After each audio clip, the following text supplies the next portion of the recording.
नमस्कार दर्शकों, एक बार फिर आप सबका स्वागत है एक मुलाकात कृष्ण भक्त के साथ। हरे कृष्णा टीवी की इस प्रस्तुति में आप सब अपना कीमती समय निकाल कर आ सके, इसके लिए हम काफ़ी आभारी हैं।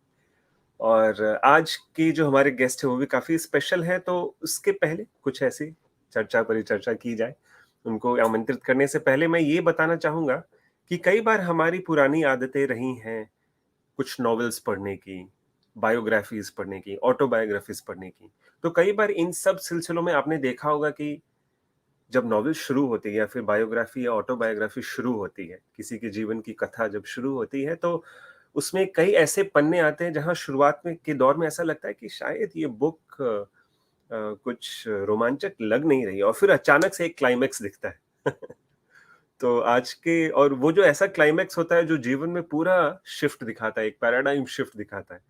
एक इंसान जो एक आम जीवन जी रहा था और अचानक से भगवान ने उसके जीवन में कैसा चमत्कार लाया और उसके जीवन में पूरा एक भौतिक जीवन में आगे बढ़ता जा रहा था और अचानक से ऐसा चेंज कि जीवन एकदम से डिवाइन हो गया। भगवान के चरणों में समर्पित हो गया। आज के जो हमारे भक्त हैं उनका जीवन भी कुछ ऐसा ही है। हमारे आज के जो भक्त हैं उनका नाम है अपरिमेय दास जी। अपरिमेय और हमारे जो अपरिमेय श्याम दास जी हैं, इनके बारे में एक चीज आपको बताना चाहूंगा। इनका जन्म उत्तर प्रदेश के काफी ही एक जेन्युइन फैमिली से इटावा नामक जगह पर हुआ है। 2006 तक इनकी जीवन में कृष्ण भक्ति कहीं दूर दूर तक नहीं थी। इनफैक्ट ये एक बैंक ज्वाइन कर चुके थे, वहां काफी हाई पोस्ट मैनेजर तक के पोस्ट तक जा चुके थे। और फिर 2006 से 2008 तक जब वो भक्ति में प्रैक्टिस कर रहे थे और साथ ही साथ अपनी भौतिक दुनिया में अपने संबंधियों को, अपनी रिस्पॉन्सिबिलिटीज को लेते हुए आगे बढ़ रहे थे, अचानक से इन्होंने डिस्कशन किया अपने जीवन साथी के साथ और ये एक बड़ा सा पैराडाइम शिफ्ट लिया अपने जीवन में, अपने जीवन को पूरी तरह भगवान के चरणों में समर्पित करने का। आज के डेट में इन्होंने लखनऊ में काफी बड़ी कम्युनिटी को जमा कर लिया है जो कि साथ में कृष्ण भक्ति प्रैक्टिस कर रहे हैं। ये स्वयं इस्कॉन लखनऊ के टेम्पल प्रेसिडेंट हैं। तो आइए और डिटेल में उनके जीवन के बारे में जानते हैं। उसके पहले उन्हें आमंत्रित करते हैं। अपरिमेय श्याम जी,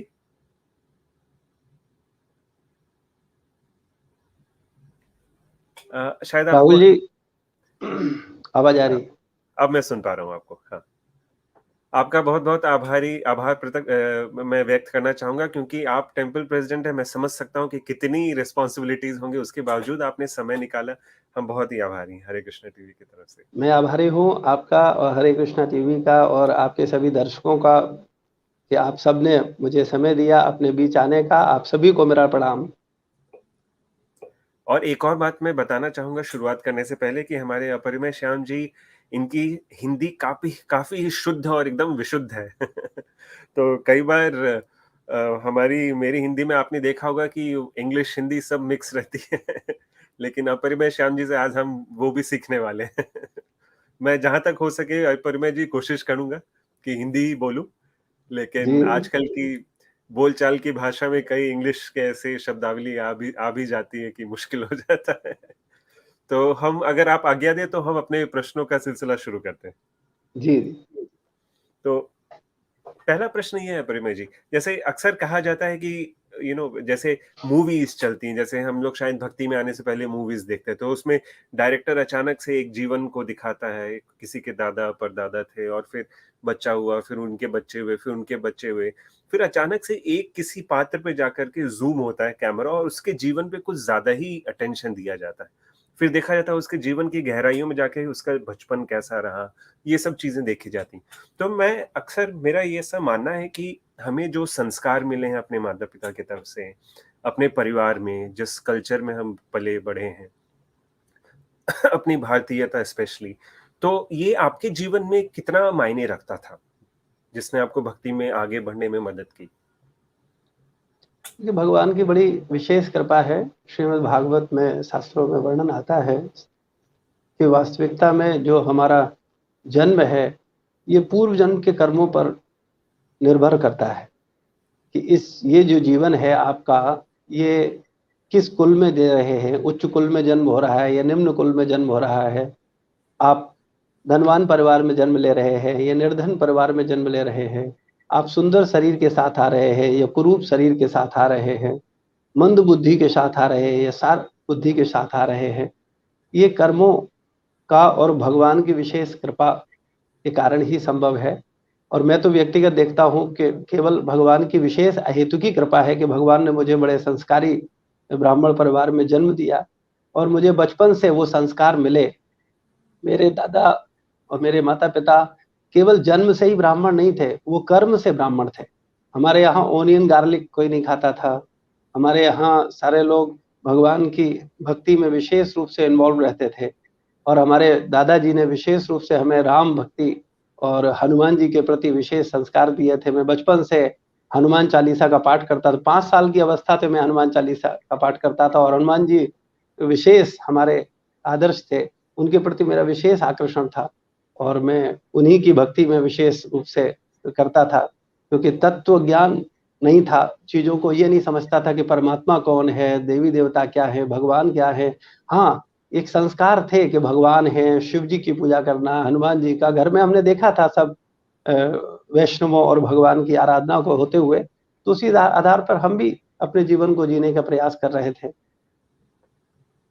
काफ़ी अच्छा प्रभु जी। और आपने काफ़ी एक बहुत बड़ी क्लैरिटी यहाँ दी कि हमारे जो संस्कार होते हैं, जो हमें अपने माता-पिता, दादा, परदादा उनसे मिलते हैं, वो कितने मायने रखते हैं, क्योंकि उन्होंने ऐसा, मुझे लगता है कि अगर इमारत की नींव स्ट्रॉन्ग हो, तो आगे बढ़कर जो इमारत भी बनेगी, वो भी काफ़ी मजबूत होगी। तो जी। उन्होंने जो नींव दी, वो एकदम हनुमान जी के की तरह स्ट्रॉन्ग थी। ये काफ़ी अच्छी बात पता चली। और फिर आगे की जर्नी कैसी रही प्रभु जी? क्योंकि आप तो मैनेजर तक के पोस्ट पे गए बैंक में, और फिर पढ़ाई-लिखाई कैसी रही? और इनसे रिलेटेड ऐसे कुछ आपके जीवन में कुछ अच्छी स्टोरीज़ हैं जो आप कहानियाँ, कुछ ऐसे कथा कुछ शेयर करना चाहेंगे तो प्लीज़, प्लीज़। जी, एक्चुअली हमारा एजुकेशन हमारा जन्म स्थान जो इटावा था वहीं रही। उसके बाद हमने ग्रेजुएशन किया जीवाजी यूनिवर्सिटी से, फिर हमने पोस्ट ग्रेजुएशन किया कानपुर यूनिवर्सिटी से, फिर अपनी एक जो करियर की दौड़ थी उसमें प्रयास किया तो बैंक जॉइन किया और धीरे-धीरे आध्यात्मिक जीवन को तो उतना गंभीरता से नहीं जानते थे, लेकिन परिवार से जो संस्कार मिले थे, उसके आधार पर हम भगवान का भक्ति करते हुए, देवी देवताओं का भक्ति करते हुए और अपने जीवन को आगे ले जा रहे थे। 2006 में हमारा एंगेजमेंट हुआ और 7 में हमारा शादी हुआ और 7 में हमारा जब शादी हुआ तो हम पति-पत्नी दोनों भगवान के विषय में डिस्कस करते थे और भक्ति करने का मिलकर के प्रयास करते थे। तो भौतिक जीवन, एजुकेशन, ये सब भगवान की कृपा से जो कुछ भी मैंने देखा कि जीवन में जो कुछ भी मैं कर पाया या कर पा रहा हूँ, ये भगवान का प्रत्यक्ष, मैं हमेशा महसूस करता हूँ कि भगवान की विशेष कृपा है, जिसके कारण मैं अपने भौतिक जीवन को भी जो भी जहाँ भी पहुँच पाया, उसमें भी भगवान का विशेष योगदान था। और विशेष रूप से जो मेरे जीवन में आध्यात्मिक जो मोड़ आया और हमारे जीवन साथी, क्योंकि शादी जब आपका होता है तो आपका एक नया जन्म होता है। तो जीवन साथी अगर आपको आपके अनुकूल मिलता है, आपके अनुसार मिलता है, तब आप वास्तविकता में उस मार्ग पर और अच्छा बढ़ सकते हो। तो ये भी भगवान की कृपा थी, क्योंकि मेरे हाथ में तो कुछ भी नहीं है।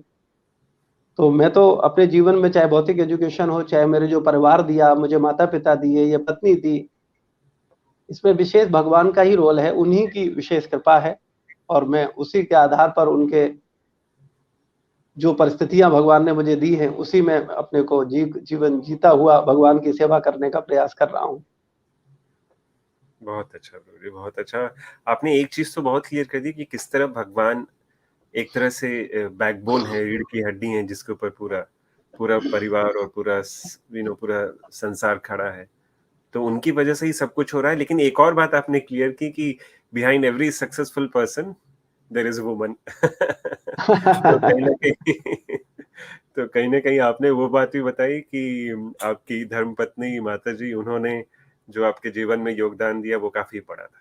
फिर प्रभु जी, ये अचानक से ये जो इतना बड़ा पैराडाइम शिफ्ट था, ये जो इतना बड़ा डिसीज़न था, इतने बड़े पोस्ट से अपनी फैमिली को सँभालना, और ये सब सोचते हुए आपने ये बड़ा कदम कैसे उठाया कि मैं इतने बड़े पोस्ट से अचानक से कैसे पूरी तरह अपने जीवन को भगवान के चरणों में मतलब उनके चरणों में डाल दूँ, उनके भरोसे डाल दूँ और अपने जीवन निर्वाह के बारे में आपने फिर कैसे सोचा? क्या ऐसा सिचुएशन था कि आपने पहले ही अर्निंग कर चुके थे और सेविंग्स थे? कैसे इतना बड़ा कदम उठाया आपने? बिल्कुल आपका वास्तविकता में ये सच में मैं अपने जीवन पे जब बैक में देखता हूँ, तो लगता है कि भगवान का ही कुछ स्पेशल अरेंजमेंट था। क्योंकि मैं ये महसूस करता हूँ कि जब मेरा जॉब बैंक में था और मेरी शादी हुई, तो शादी के बाद हम पति-पत्नी दोनों मिलकर के सत्संग करते थे, श्रवण करते थे, इस्कॉन मंदिर जाते थे, ईस्ट ऑफ कैलाश पंजाबी बाग और वहाँ भक्तों का संग करते थे, प्रभुपाद जी का साहित्य पढ़ते थे और वो पढ़ कर के हमको इतनी क्लैरिटी आ गई थी कि मनुष्य जीवन केवल संसार की वस्तुओं को इकट्ठा करने के लिए नहीं मिला है। क्योंकि कुछ भी हम क्यों ना इकट्ठा कर लें, लेकिन मृत्यु होते ही सब जीरो हो जाएगा। हम जितने संबंध बनाएं, हम जितना धन संपत्ति इकट्ठा करें, हम जितनी प्रॉपर्टी बनाएं, भले ही हम 3 BHK लें, पेंटा हाउस लें और प्रॉपर्टी करें, लेकिन जैसे ही हमारा शरीर छूटेगा, हमारी सारी मेहनत संसार में जो कुछ भी हमने अर्न किया है, चाहे वो संबंधों के रूप में हो, धन के रूप में हो, प्रॉपर्टी के रूप में हो, चल अचल संपत्ति के रूप में हो, वो सब छूट जाएगा और हमारे साथ जाएंगे हमारे कर्म। तो कर्म को कि जो कर्म हैं, जो हमें भगवान के भक्तों के माध्यम से प्रभुपाद जी की विशेष कृपा से, प्रभुपाद जी के साहित्य से हमें जो सकर्म, अकर्म और विकर्म समझ में आया, तो समझ आया कि वास्तविकता में मनुष्य जीवन मिला है अकर्म करने के लिए और अकर्म ही वास्तविक ऐसे कर्म हैं जो हमें वास्तविक लक्ष्य तक पहुंचा सकते हैं। और संसार के सकर्म और विकर्म ये मुझे सुख और दुख देंगे। तो जीवन का उद्देश्य वास्तविकता में आनंद की प्राप्ति है और वो आनंद केवल भगवान की भक्ति में ही संभव है। तो ये विचार हमारे मन में प्रगाढ़ हो रहा था और मैंने अपनी धर्मपत्नी से डिस्कस किया कि भाई मेरा विचार ये है कि हम, क्योंकि 7 में शादी हुई थी और 8 में मैं ये डिसीजन ले रहा था कि मुझे अब ये भौतिक जीवन में ज्यादा नहीं बढ़ना है, ज्यादा कुछ नहीं करना है संसार में। हाँ, फैमिली बैकग्राउंड अच्छा था, माता-पिता, जमीन, बैकग्राउंड वैसे ठीक था, लेकिन मंथली कोई अर्निंग का साधन नहीं था। क्योंकि आपके पास जो संपत्ति होती है उसको बेच करके आप नहीं खा सकते या उसको बेच करके आप उसका इस्तेमाल नहीं कर सकते हैं। तो मैं वहां से जॉब रिजाइन किया और जॉब रिजाइन करके मैं वापस आया और पूर्ण रूप से भगवान की सेवा में, शास्त्र स्वाध्याय में, प्रभुपाद जी की पुस्तकों को मनन करने में और सत्संग में प्रयास करने लगा।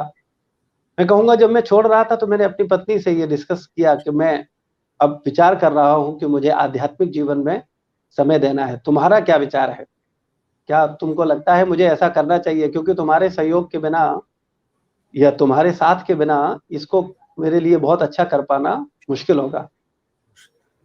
तो हमारी पत्नी ने, सत्संग हम दोनों जाते थे, तो उन्होंने बोला कि संसार में इतने पशु हैं, पक्षी हैं, कीट हैं, इन सबको कौन खिला रहा है? इनका तो कोई नौकरी नहीं है, इनका तो कोई व्यवसाय भी नहीं है। तो भगवान जब उनको खिला रहे हैं तो निश्चित रूप से भगवान हमको भी करेंगे और अगर हम उनके लिए अपने जीवन को समर्पित कर रहे हैं तो निश्चित रूप से भगवान हमारी सहायता करेंगे। तो जब हमारी पत्नी के द्वारा ये हमको जवाब मिला तो हमारा फिर विश्वास और थोड़ी शक्ति और आ गई कि हाँ, हम आध्यात्मिक जीवन में मिल करके अच्छा कर सकते हैं। तो फिर हम दोनों अपने जन्म स्थान वापस आ गए और हमारा जो हमने वहाँ एक दिल्ली में छोटा सा फ्लैट ले लिया था, उसको लॉक किया और वापस आ गए। और इतना ज्यादा इन्वॉल्व हुए कि मन में ये विचार भी नहीं आया कि वो फ्लैट जो है उसको रेंट पे ही दे देते हैं तो कुछ अर्निंग हो जाएगा। क्योंकि कुछ उतना सेविंग कर नहीं पाए थे। मैंने जैसे जो कुछ किया था वो फ्लैट खरीद लिया था, तो कुछ ज्यादा कुछ नहीं था, लेकिन भगवान के प्रति जो विश्वास था वो बड़ा प्रगाढ़ था और वो भी भगवान की कृपा से था। प्रभुपाद जी की विशेष पुस्तकों से प्रभुपाद जी का जो जीवन देखा कि भगवान के प्रति कितना विश्वास था। 70 साल की अवस्था में 40 रुपए लेकर के अमेरिका जैसे एक परदेश चले गए। तो भगवान पर जो विश्वास था प्रभुपाद जी के जीवन से जो देखा, तो वो लगा कि नहीं, भगवान पर विश्वास करेंगे तो भगवान संभालेंगे। और सच में बड़े चमत्कार हुए जीवन में। भगवान ने सब कुछ बहुत अच्छे से संभाला। मैं जब प्रॉपर आकर के प्रचार शुरू कर दिया, हम आकर के लोगों को 2-2 लोगों के साथ सत्संग करते थे, 2 लोगों को बुलाते थे और उनको चर्चा करते, क्योंकि जहाँ आपका जन्म स्थान है, जहाँ आपके परिवार रिलेटिव्स हैं, आपके मित्र हैं, आपके पड़ोसी हैं, आप उनके बीच में जाकर के जब आप उनको कुछ बोलते हो, सत्संग करते हो, कुछ प्रवचन देते हो, तो उस पर लोगों का जो फेथ है वो एकदम शुरुआती अवस्था में नहीं, उनको लगता है कि अरे ये तो मेरा भतीजा, ये मुझे क्या बताएगा, ये मेरा बेटा है, ये मेरा नाती है, ये मेरा पड़ोसी है। तो वो उतना विश्वास नहीं होता, लोग नहीं सुनना चाहते। लेकिन भगवान की कृपा थी, प्रभुपाद जी के ग्रंथों में इतनी शक्ति है, प्रभुपाद जी की वाणी में, कि उन ग्रंथों के आधार पर उनको जो मैंने समझा और मेरा जो कॉन्सेप्ट क्लियर हुआ जीवन के प्रति, उसको जब हमने अपने व्यवहारिक उदाहरण से रखा और चर्चा किया, तो लोगों को धीरे धीरे विश्वास होने लगा और फिर 2 से 4, 4 से 8 और धीरे धीरे ये भक्तों का सिलसिला बढ़ने लगा।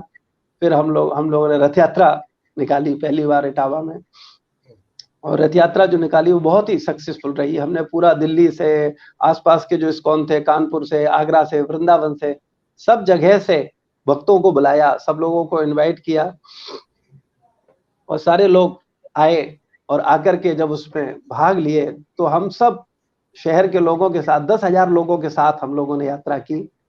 और उस यात्रा को, जगन्नाथ जी की रथ यात्रा को देख करके मन में बड़ा हर्ष हुआ कि 2 लोगों से शुरू किया ये भक्तों का संघ आज 10,000 लोगों तक पहुंच गया है। अमेजिंग, अमेजिंग, बहुत बहुत चमत्कारी स्टोरी थी प्रभु जी। और मैं जो शुरुआत में शायद बात कर रहा था वो कुछ इसी से कनेक्टेड थी कि जीवन में कैसे अचानक से एक पूरा चेंज दिखता है भगवान की दया से, वो हम आपके जीवन से देख सकते हैं। अगर आप आज्ञा दें तो मैं एक स्टेप पीछे लेना जी चाहूंगा, जी जी जी जी। क्योंकि मुझे लगता है कि भक्ति, ये जो एक मुलाकात हो रही है, कहीं ना कहीं आपके और आपकी धर्मपत्नी माता जी दोनों के बारे में लग रहा है कि बहुत कुछ हमें जानने को पता चल रहा है, तो ये काफी अच्छी बात है। लेकिन मैं एक स्टेप पीछे लेना चाहूंगा। जैसा कि आपने कहा कि 2006 में आप बैंक के जॉब में थे, बैंक मैनेजर तक के पोस्ट पर थे, तो आप भक्ति में कैसे आए, इसके बारे में थोड़ा जानना चाहेंगे। जी जी।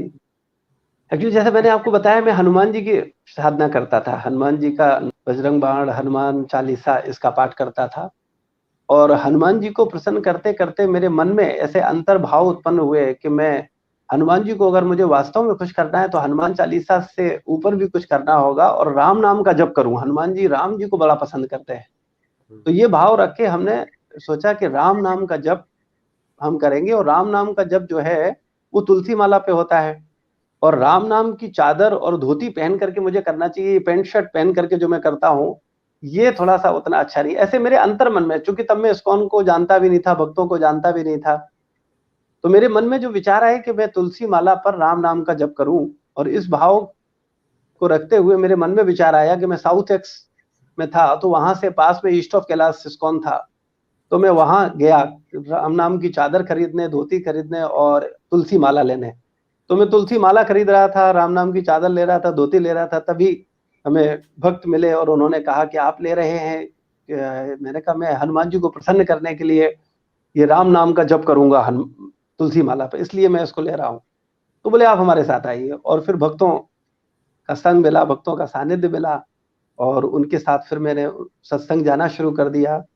प्रभुपाद जी की पुस्तकें मैंने परचेज की, उनको स्वाध्याय शुरू किया, और धीरे धीरे मैं समझने लगा कि वास्तविकता में असली परमेश्वर, परम ब्रह्म, परम भगवान कौन है, और देवी देवता जो है उनका क्या स्थान है। हनुमान जी परम वैष्णव हैं, भगवान के महान भक्त हैं, लेकिन वास्तव में भगवान कौन है।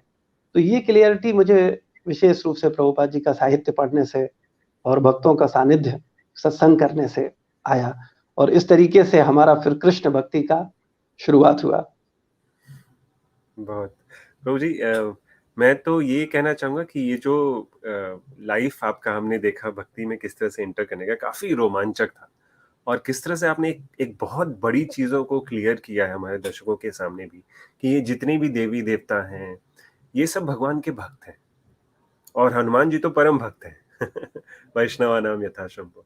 तो हनुमान जी जैसे भक्त, आप उनकी भक्ति में लगे थे और उन्होंने कैसे आपको अपने अपने इष्ट देव की तरफ बढ़ा दिया और कैसे अपने उनके इष्ट देव राम जी ने आपको सीधे वैष्णवों के पीछे भगा दिया और वैष्णवों ने सीधे कृष्ण भक्ति में जोड़ दिया। तो ये जो जीवन रहा आपका काफी रोमांचक रहा, देखा जाए तो। जी। तो और दूसरी बात जो आप बता रहे थे इसके पहले प्रश्न के बारे में कि और आपके जीवन से जैसा हम देख रहे हैं कि भक्ति मतलब हमारा जो भक्ति का मूवमेंट है, कहा जाता है कई बार भगवान श्री चैतन्य महाप्रभु ने कृष्ण भक्ति का आह्वान किया था भौतिक जगत में, खासकर कलयुग में हरिनाम संकीर्तन का, और आपने ये जो भक्ति को शुरुआत किया, कहीं ना कहीं देखता है कि कहीं ना कहीं ये चीज दिखती है कि बहुत भगवान कई बार काफी सेल्फिश और कई बार काफी कैलकुलेटिव होते हैं।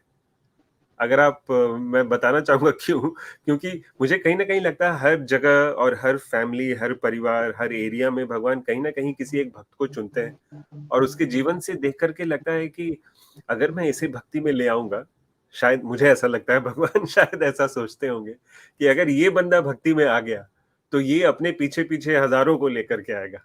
शायद आपके जीवन में मुझे यही दिखता है।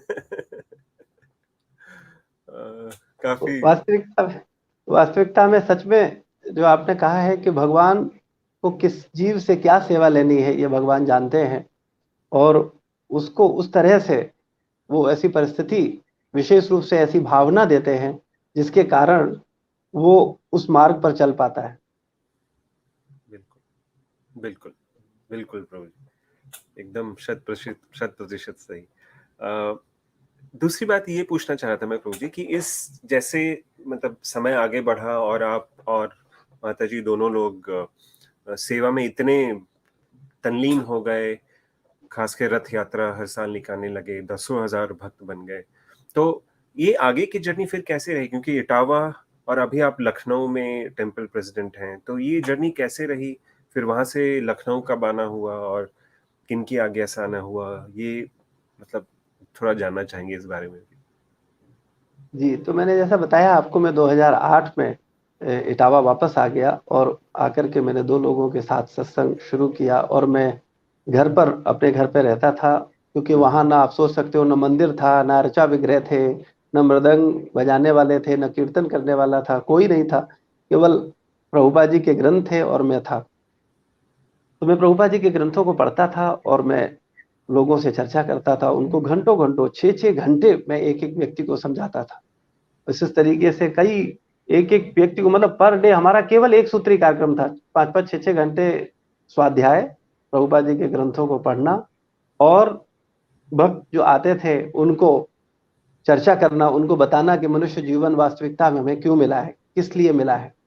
और इस तरीके से शुरुआत में लगभग मुझे 1-2 साल अधिक प्रयास करने पड़े लोगों को सही बात समझाने में, लेकिन धीरे धीरे जैसे 3-4 डिवोटी सिंसियर हुए तो उनका फिर साथ मिलने लगा, और फिर सब भक्तों के साथ मिल करके प्रयास किया कि ज्यादा से ज्यादा लोगों को कृष्ण भक्ति दिया जाए, उनको कम से कम ये तो समझ आए कि वास्तव में परब्रह्म परम भगवान कौन है, वास्तव में मनुष्य जीवन का उद्देश्य क्या है, ये मनुष्य जीवन मिला किस लिए है।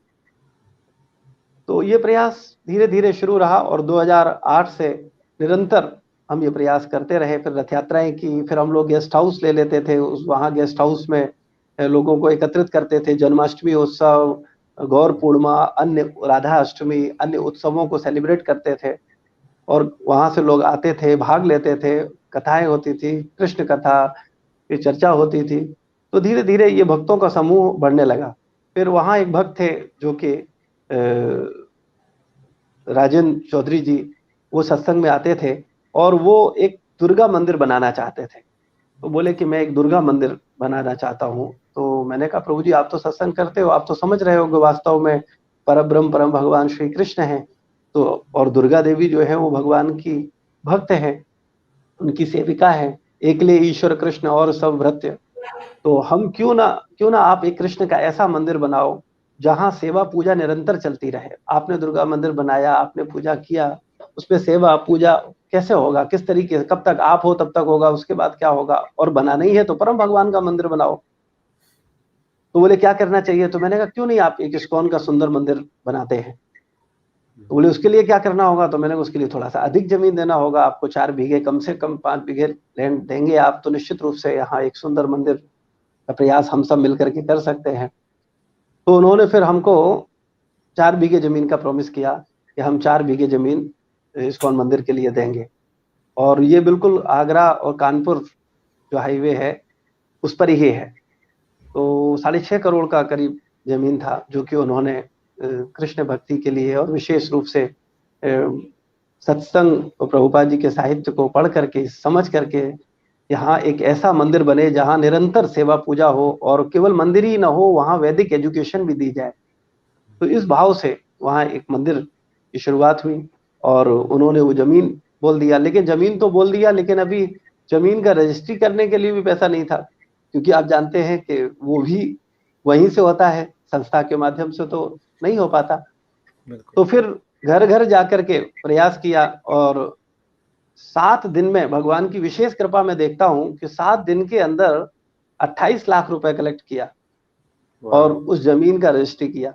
जबकि आप सोच सकते हैं, छोटे शहर में अगर आप जाएं तो किसी से 5,000 रुपए भी सेवा के लिए कहें तो लोग 500 या 100 रुपए देकर के बोलते हैं कि ठीक है, आप इसको भगवान की सेवा में लगाइए। बिल्कुल। लेकिन भगवान कुछ करवा रहे थे, मैं केवल निमित्त था, और भगवान ने 1 हफ्ते के अंदर वहां के जो भक्त लोग थे, क्योंकि वो देख रहे थे कि निरंतर घर घर जाकर के प्रचार हो रहा था, लोग आ रहे थे, कार्यक्रम हो रहे थे, तो वो समझ रहे थे कि एक इस्कॉन का मंदिर होगा तो निश्चित रूप से ये बहुत इटावा वासियों के लिए एक बड़ा गिफ्ट होगा। और मैं इसी भावना के साथ जॉब छोड़ करके आया था कि मैं अपने जन्म स्थान इटावा को गिफ्ट दूंगा और एक प्रभुपाद जी का सुंदर दिव्य मंदिर बनाऊंगा, इस्कॉन मंदिर, जहां लोगों को केवल दर्शन ही नहीं मिलेंगे, जहां लोगों को गीता तथा भागवत की शिक्षा भी मिलेगी, हमारे धर्म ग्रंथों का शिक्षा मिलेगा, जिससे सनातन धर्म का प्रचार होगा।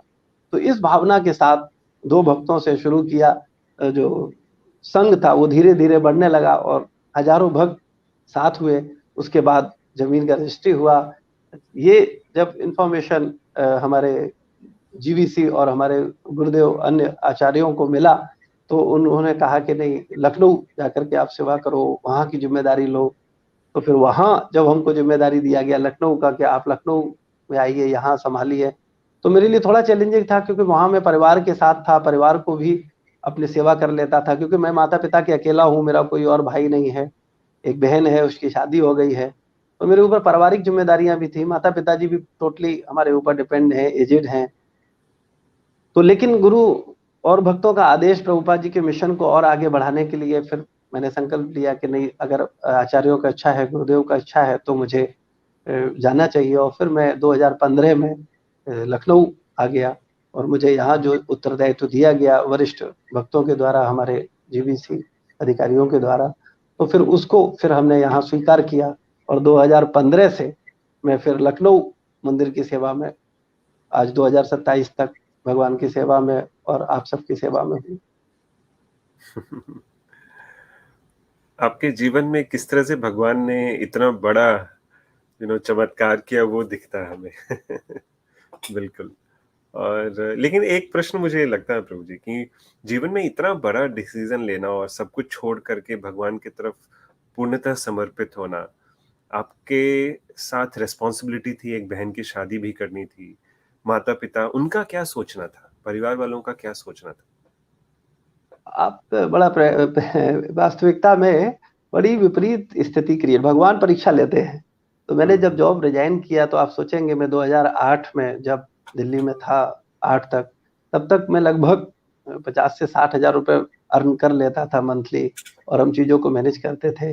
लेकिन उसके बाद फिर 2008 से 2015 तक मेरी इनकम जीरो थी, क्योंकि मैंने जॉब रिजाइन कर दिया था और अर्निंग का कोई साधन नहीं था। सिस्टर की शादी हो रही थी, परिवार था, सिस्टर की शादी की जिम्मेदारी तो माता पिता का विशेष था, तो वो माता पिता ने अपनी रिस्पॉन्सिबिलिटी निभाई, और मेरी भक्ति में मेरी माँ का बड़ा सहयोग रहा। माँ ने मुझे कभी भक्ति में आगे बढ़ने से रोका नहीं। हालांकि कई बार मेरी दादी, मेरे पिताजी बोलते थे, अरे तुम्हारे बच्चे हैं, क्या तुम सोच रहे हो, कैसे होगा ये शिक्षा, कैसे होगी इनकी, कैसे एजुकेशन होगी, तुम्हारा भरण पोषण कैसे होगा। तो हम बोल देते थे, भगवान करेंगे, सबका भगवान कर रहे हैं, हमारा भी करेंगे। तो बोले, भगवान थोड़ी आगे कर जाएंगे, करना तो तुमको ही पड़ेगा, भगवान थोड़ी करेंगे। तो मैंने कहा, पापा सबका भगवान कर रहे हैं, मेरा ही भगवान करेंगे। तो मेरे रिलेटिव, मेरे ससुराल पक्ष के लोग, मेरे और रिश्तेदार सब बोलते, बोले पागल हो गया, ये दिमाग से खिसक गया है, इसको समझ में नहीं आ रहा है कि भगवान थोड़ी आगे करे, करना तो तुमको ही पड़ेगा। लेकिन वास्तविकता में सिस्टर की शादी और वो तो माता पिता का विशेष उन्होंने पहले से ही उसके लिए व्यवस्था की हुई थी। हाँ, मुझे मेरे पारिवारिक और उत्तरदायित्वों के लिए निश्चित रूप से भगवान ने मेरे जीवन में बड़े चमत्कार किए। मैं एक समय जब आप सोचिए कि अगर एक व्यक्ति हर मंथ 50-60 हज़ार रुपए ले रहा है और उसके बाद उसको ज़ीरो इनकम हो जाए और उसकी नई शादी हुई है, उसी पीरियड में हमको ट्विन्स बच्चे हुए जिनका नाम है कृष्णा और वृंदा, तो उनका जन्म हुआ और वो भी आ गए, हमारे जीवन का एक हिस्सा बन गए। उसके बाद फिर तीसरी बेटी भी हो गई राधिका। तो ऐसे करके अभी 3-3 बच्चे थे और अर्निंग ज़ीरो थी। उनकी एजुकेशन भी शुरू होने वाली थी क्योंकि बच्चे भी 3-4 साल के हो गए थे। तो डिस्कशन मतलब कई बार मम्मी बोलती, माताजी पिताजी बोलते, तुम क्या सोच रहे हो? बच्चों का एजुकेशन कैसे होगा? तुमने क्या सोचा है? क्या तुम अपनी प्रॉपर्टी बेच-बेच के करो? कैसे करोगे? क्या सोचा है तुमने? तो मैंने कहा सब भगवान करेंगे। तो मैं बोलता था भगवान करेंगे, लेकिन सब लोग मेरी इस बात पर विश्वास नहीं करते थे। लेकिन वास्तविकता में 7 साल भगवान ने परीक्षा लिया और भगवान की कृपा से हम अपनी भक्ति को करते हुए, अपनी सेवा को, प्रचार कार्य को करते हुए चलते रहे। लेकिन भगवान ने बड़े चमत्कार किए। एक मैं आपको राहुल जी अपना प्रैक्टिकल जीवन का कई चमत्कार है, मैं एक शेयर कर रहा हूँ। सॉरी, जरूर जरूर जरूर जरूर। तो उसमें क्या हुआ कि हम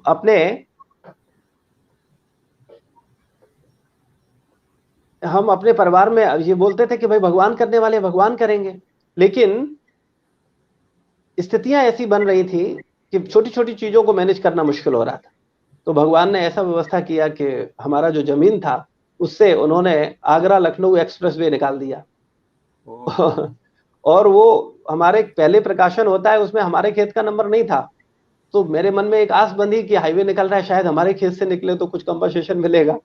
लेकिन उसके बाद में हम देखते हैं कि वो प्रकाशन कैंसिल होता है, दोबारा से प्रकाशन होता है और उसमें हमारा खेत होता है और हमारे खेत के बीचों बीच से वो हाईवे निकलता है। तो मुझे वहां से कंपनसेशन देते हैं। उसके बाद फिर क्या होते हैं, फिर क्या करते हैं, देखिए आप, मतलब हालांकि ये भौतिक सुविधाएं भगवान से न तो मैंने मांगी थी और न मेरी कोई ऐसी कामना थी, लेकिन भगवान अपने भक्तों की छोटी छोटी चीजों को भी देखते हैं कि उसको क्या जरूरत है, कैसे क्या उसकी आवश्यकता है। और भगवान ने इस तरीके से वो निकला। उसके बाद बुंदेलखंड एक्सप्रेस वे आया, वो आकर के हमारे ही खेत में आकर के मिला, उसका ज्वाइंट हुआ। तो कहने का मतलब है कि उससे हमारे माता पिता को इतना धन मिल गया कि मतलब हमको ज्यादा चिंता करने की आवश्यकता नहीं रही और भगवान की कृपा से जीवन भगवान की सेवा में समर्पित करने के लिए सहयोग मिल गया। और ये सब भगवान का विशेष कृपा है। तो मैंने कभी इसलिए भक्ति नहीं की थी कि मुझे धन मिले या मैं कुछ ना करूं, लेकिन भगवान ने सब कुछ, मतलब मेरे सोचने से जो मैं बोलता था कि भगवान करेंगे, तो सच में भगवान ने किया। और मैं आज भी आपको बता रहा हूं, मेरे जीवन में जो कुछ भी हो रहा है वो भगवान कर रहे हैं। और मैं ये भी आपको बोल रहा हूँ कि जो इस्कॉन लखनऊ है, ये मंदिर भी भगवान बना रहे हैं। मुझसे लोग बोलते हैं, बोले प्रभु जी कैसे होगा, आप क्या करोगे, क्या प्लानिंग है? मैंने मेरी प्लानिंग कुछ नहीं, मैं तो प्रयास कर रहा हूँ, लेकिन करने वाले ये राधा रमन बिहारी हैं और यही इस मंदिर को बना रहे हैं हम। और मैं वास्तविकता में महसूस कर रहा हूं, क्योंकि मैं जब लखनऊ में आया था 2015 में, तो लखनऊ में मैं पहली बार आया, मुझे कोई लखनऊ में जानता नहीं था और मुझे एज ए प्रेसिडेंट जिम्मेदारी दी गई। तो मैं जब आया और यहाँ कमेटी के लोग मुझे मिले और उन्होंने पूछा कि आपकी क्या प्लानिंग है, आपने कैसे सोचा है, आपको यहाँ कोई जानता नहीं है और 100 करोड़ का मंदिर है, इतना बड़ा प्रोजेक्ट है 5 एकड़ में, तो कैसे आप करते हो, क्या प्लानिंग है, क्या सोच रखा है आपने? तो मैंने कहा प्रभु जी आपका विचार तो अच्छा है और आप जो कह रहे हो वो भी बिल्कुल सही है कि मैं लखनऊ में पहली बार आया हूँ, मुझे कोई जानता नहीं है, तो कौन डोनेशन देगा, मैं किसके पास जाऊंगा? लेकिन वास्तविकता में ये मंदिर भगवान का है। इस मंदिर को न तो आप, न मैं, न और कोई, इसको वास्तविकता में भगवान ही बना रहे हैं और वही बनाएंगे, वही माध्यम बनाएंगे। उन्होंने अगर मुझे बुलाया है, निमित्त बनाया है, तो वो करवाएंगे। और ये वास्तविकता है कि 2015 से 2027 तक अभी की जो स्थिति में मैं देख रहा हूँ, जबकि हमने 2017 में, क्योंकि मुझे 1-2 साल लगे लोगों को मिलने में, समझने में, एक नई कमेटी बनाई, नए लोगों को इन्वॉल्व किया, जोड़ा, उसमें समय लगा मुझे। लेकिन 2017 से 15 में आया और 17 से मैंने निर्माण शुभारंभ किया और भगवान की ऐसी कृपा रही, भगवान ने ऐसे भक्त, ऐसे अच्छे लोग मिलवाए जिनके सानिध्य से विशेष रूप से हमको यहाँ हमारे एक विशेष भक्त है अनुज स्वरूप अग्रवाल जी, वो मिले, उनका विशेष सहयोग मिला और हम सब मिल करके पूरे टीम के साथ हम लोगों ने ये संकल्प लिया कि नहीं, ये मंदिर जल्द से जल्द बनेगा। फिर कोविड आ गया, फिर बीच में नोटबंदी आई, विपरीत परिस्थितियां बनी, लेकिन फिर भी भगवान की कृपा से मंदिर का निर्माण कार्य बराबर चल रहा है। और मैं चाहूंगा कि आने वाले 2 साल में आप सब लोगों को इनवाइट करूंगा और आप 2 साल बाद आइए और भगवान राधा रमन बिहारी का सुंदर व्हाइट मार्बल का और भव्य मंदिर तैयार होगा। बहुत ही अच्छा प्रभु जी। मैं भी दर्शकों को भी आपने जैसा बताया, दर्शकों को भी बताना चाहूंगा कि ये जो मंदिर बनने वाला है काफी भव्य है, काफी भव्य है। और सही में कहीं ना कहीं भगवान दिखते हैं हर जगह, एक रीढ़ की हड्डी की तरह जो कि पूरे शरीर को लेकर के आगे बढ़ रहे हैं, इस संसार रूपी शरीर को। और आपने जिस तरह से बताया और इतनी आस्था, मुझे तो लग रहा है मैं बस अनी और बोलते रहूं, आपसे और सुनता रहूं और सुनता रहूं कि ऐसी और रोमांचक कहानियां आपके जीवन में हुई। तो कई बार ऐसा देखा जाता है, जैसा कि आपके जीवन से भी हम देख सकते हैं प्रभु जी, कि हम कई बार बोलते भी नहीं हैं भगवान को कि हमें किस चीज की जरूरत है, लेकिन भगवान कितने पर्सनल हैं, कितने निजी संबंध रखते हैं अपने भक्तों के साथ, कि उसके जीवन में क्या परेशानियां चल रही हैं उन्हें ऑलरेडी पता रहता है। मतलब सबसे नजदीक जो हमारे हैं वो शायद भगवान ही हमारे हृदय में बैठे हुए हैं। और आपके जीवन से ये दिख रहा है मुझे कि आपने ऐसी कुछ इच्छा भी नहीं रखी थी और भगवान ने कैसा चमत्कार किया। बिल्कुल, काफी रोमांचक रहा। तो हम भी आशा करते हैं प्रभु जी कि जल्द से जल्द ये मंदिर बने और हम सब भी दर्शन लेने पहुंचे। आपके जीवन से सही में हमारी आस्था बढ़ी है और राधा रमन जी के दर्शन श्री श्री राधा रमन जी के दर्शन लेने के लिए हम जरूर आएंगे। तो एक छोटा सा अनाउंसमेंट है प्रभु जी, उसके बाद अगर आप आज्ञा दें तो हम प्रश्न लेना शुरू करेंगे दर्शकों का। जी जी। इसी दौरान दर्शकों से भी रिक्वेस्ट करूंगा, आपके मन में भी जैसे भी प्रश्न है, कुछ विचार हैं, प्रभु जी से कुछ पूछना है, तो कृपया कमेंट बॉक्स में अपने प्रश्नों को आप लिख सकते हैं।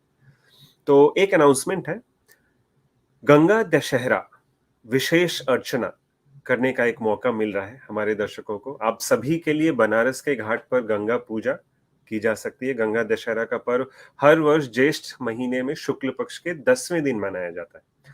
गंगा दशहरा के पावन पर्व पर मां गंगा की विशेष कृपा प्राप्त करने के लिए हरे कृष्णा टीवी द्वारा आप सभी के सुखद जीवन के लिए बनारस के घाट पर गंगा पूजा की जाएगी। इस अति पवित्र अवसर का घर बैठे आप पूरा लाभ उठा सकते हैं। आप देख सकते हैं स्क्रीन पर एक फोन नंबर भी दिया हुआ है, रजिस्टर करने के लिए एक लिंक भी दिया हुआ है। कमेंट बॉक्स में भी एक लिंक पोस्ट किया जाएगा। आप जो लोग दर्शक, जितने भी दर्शक हैं, मैं तो कहूंगा जरूर जरूर इस मौके को जाने न दें हाथ से। अधिक जानकारी के लिए ये जो नंबर दिया आप उस पर भी कॉल कर सकते हैं। मैं आशा करता हूँ आप सब इसमें इस चर्चा को और लोगों तक भी पहुंचाएंगे। तो प्रभु जी अगर आप आज्ञा दें तो हम प्रश्न लेना शुरू करते हैं अपने दर्शकों का। जी जी जी मैं तो जी। काफी रोमांचक हूँ, मैं आशा करता हूँ दर्शक भी काफी रोमांचक हैं, उनके भी प्रश्न इंतजार कर रहे हैं। तो पहला प्रश्न है निधि बाल जी की तरफ से। Radhe Radhe, I am 12 years, I am devoted to माँ कालका जी। तो can I do seva of Laddu Gopal with माँ कालका ji, but I have school early morning, then how can I do seva. तो बेसिकली निधि जी पूछ रही हैं प्रभु जी कि वो 12 साल की हैं और माँ कालका जी की भक्त हैं, और वे चाहती हैं कि लड्डू गोपाल जी का भी वो सेवा करें और माँ कालका जी के साथ दोनों की सेवा करें। लेकिन ये स्कूल में है और सुबह सुबह इन्हें स्कूल जाना पड़ता है, तो ये सेवा वो कैसे कर सकती हैं? देखिए, जब हम स्कूल में हैं तो हम लोगों को पहले तो सिद्धांत समझना बहुत आवश्यक है कि हमको पूजा करनी किसकी है। देवी देवता 33 करोड़ हैं। तो अगर हम जैसे कालिका माता जी का प्रश्न है, निधि माता जी का, तो कालिका माता जी हैं, उसी तरह से लक्ष्मी माता जी हैं, दुर्गा माता जी हैं, और भी सरस्वती माता जी हैं, और बहुत सारे देवी देवता हैं। तो वास्तविकता में हम लोग तो 2-4 देवी देवता को ही पूजा कर पाते हैं, ज्यादा से ज्यादा 8-10 देवी देवता होते हैं। लेकिन वास्तविकता विधि क्या है?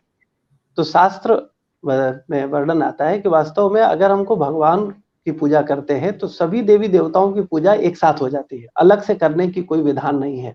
जैसे पीपल की जड़ में अगर जल दिया जाए तो पीपल के हर पत्ते को जल मिल जाता है, उसको अलग से जल देने की आवश्यकता, हर पत्ते को अलग से जल देने की आवश्यकता नहीं है। इसी प्रकार से हमारे 33 करोड़ देवी देवता हैं, जिनमें 33 प्रमुख हैं।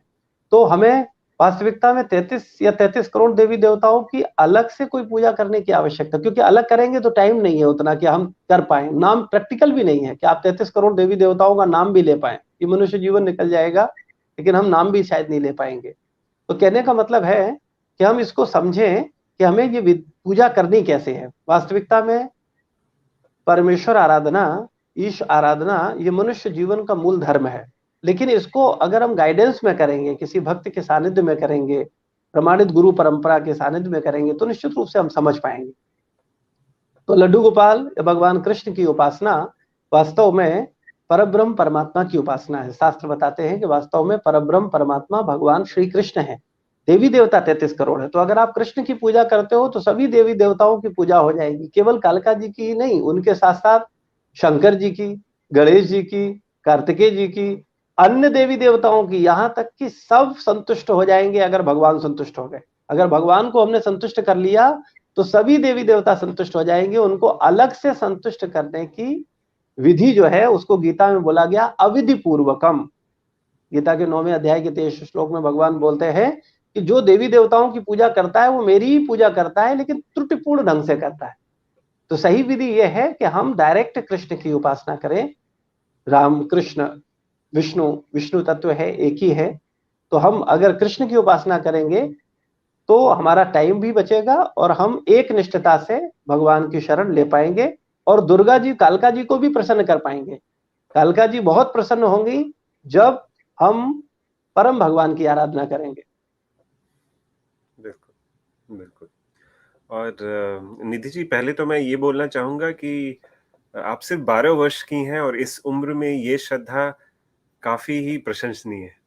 और लेकिन प्रभु जी ने आपको एक बहुत ही अच्छा मार्ग बताया।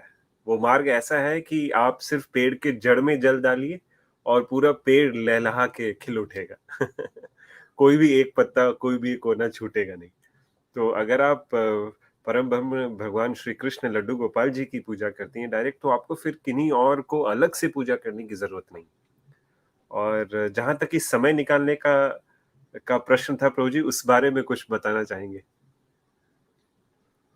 समय, अच्छा इनका समय कैसे निकालें? हाँ, इनका अर्ली देखिए, मॉर्निंग स्कूल रहता है, तो कैसे समय जी जी, तो निकालना है? उसका उसका ये है कि हमको थोड़ा और अर्ली उठना चाहिए। भक्त लोग ब्रह्म मुहूर्त में उठते हैं और वो तब संभव होगा जब हम रात में, नाइट में टाइम से सो जाएंगे। तो अगर रात्रि में हम 9:30-10 बजे सो जाएंगे तो हम आसानी से 4 बजे उठ जाएंगे। और अगर हम 4 बजे उठ जाएंगे तो निश्चित रूप से हमें लड्डू गोपाल की सेवा का समय मिलेगा और हम टाइम से अपना स्कूल भी जा पाएंगे। और वैसे भी हम सबको ब्रह्म मुहूर्त में उठना चाहिए। ब्रह्म मुहूर्त में जो हम स्टडी भी करते हैं उसका भी कई गुना लाभ होता है। अभी वर्तमान समय में बच्चे उल्टा पुल्टा कर रहे हैं सब, क्योंकि रात में लेट जागते हैं और फिर लेट सोते हैं। हमको रात में जल्दी सोना चाहिए और सुबह जल्दी उठ करके भगवान का आराधना करके, भगवान को धन्यवाद देके अपनी स्टडी करनी चाहिए। बिल्कुल, बिल्कुल। निधि जी, एक और बात परिमय जी ने बहुत क्लियर कर दी है, जो कि आपने कई बार सुना होगा, early to bed early to rise, लेकिन उन्होंने बहुत साइंटिफिकली बताया कि अगर हम जल्दी सोते हैं तो शरीर को ज्यादा शक्ति मिलती है और सुबह हम काफी फ्रेश रहते हैं। और जो सुबह ब्रह्म मुहूर्त के समय में जो कुछ पढ़ा जाता है वो हमारे मस्तिष्क में काफी लंबे समय तक रहता है और काफी इंप्रेशन डालता है, लंबा इंप्रेशन। तो काफी क्लियर किया उन्होंने। आशा करता हूँ कि इनके उत्तर से आपको काफी मदद मिलेगी। अगला प्रश्न लेते हैं प्रभु जी। अगला प्रश्न है जर्नैल सिंह जी की तरफ से, how to make progress in bhakti in life family. I think Jarnail ji ये बोलना चाह रहे हैं प्रभु जी कि हम अपनी जो रोजमर्रा की जीवन है अपने फैमिली में एज ए हाउस होल्डर, एक गृहस्थ जीवन में हम भक्ति में कैसे आगे बढ़े। देखिए, गृहस्थ जीवन में रहते हुए हम भक्ति जी, अगर आप बहुत आज्ञा अच्छे से, देंगे तो जी एक चीज मुझे बोलनी थी। मैं दर्शकों से रिक्वेस्ट करूंगा कि आपके जितने भी प्रश्न हैं कृपया करके कमेंट बॉक्स में लिखें। तो आप देख सकते हैं कि कमेंट बॉक्स दिख रहा होगा यूट्यूब पे। तो जितने भी आपके दिमाग में प्रश्न आ रहे हैं अपनी रोजमर्रा के जीवन से या फिर भक्ति के जीवन से या प्रभु जी के जीवन से, इनके आम जीवन से, तो आपसे एक गुजारिश करूंगा कि आप कमेंट बॉक्स में अपने प्रश्नों को लिख सकते हैं ताकि हम उसे वहीं से पिक कर सकें और आपके प्रश्नों पर ध्यान दे सकें। हाँ प्रभु जी, प्लीज। जी, तो हम बात कर रहे थे, प्रश्न क्या था, एक बार रिपीट करेंगे? प्रश्न था प्रभु जी कि हम भक्ति में अपनी रोजमर्रा के जीवन में, गृहस्थ जीवन में कैसे जी, जी, भक्ति में प्रोग्रेस कर सकते हैं? जी। तो गृहस्थ जीवन में रहते हुए हम भक्ति को बहुत अच्छे से जी सकते हैं, बशर्ते हम भक्ति की इम्पोर्टेंस को समझें। जैसे हम गृहस्थ जीवन में रहते हुए पैसे की इम्पोर्टेंस को समझते हैं, तो हम धन अर्जन के लिए टाइम निकाल ही लेते हैं। बिल्कुल, एक बिल्कुल, व्यवसाय चल रहा होता है, दूसरा और खोल लेते हैं, बिल्कुल, और कहीं से पता चलता है कुछ और अर्निंग होगा तो वो भी टाइम निकाल लेते हैं, बिल्कुल। क्योंकि हम पैसे की इंपॉर्टेंस समझ रहे हैं। इसी प्रकार से जब हम भक्ति की इंपॉर्टेंस समझेंगे, उसकी महिमा समझेंगे कि वास्तविकता में मनुष्य जीवन का असली धन है भक्ति, भक्तों का असली धन है भक्ति, तो वास्तविकता में जब आप भक्ति को महत्व दे पाएंगे, भक्ति को समझेंगे, तो निश्चित रूप से आप बहुत आसानी से कर पाएंगे। भक्ति का मतलब है भगवान की सेवा, क्योंकि हमारे जीवन में सब कुछ भगवान कर रहे हैं। हम लोग केवल मिथ्या अहंकार बस सोचते हैं कि हमने किया, वास्तविकता सब कुछ ईश्वर कर रहा है, बिल्कुल, लेकिन उसको हम धन्यवाद भी नहीं दे रहे हैं, उसकी कोई सेवा ही नहीं कर रहे हैं, उसके प्रति हमारे मन में कोई भाव ही नहीं है।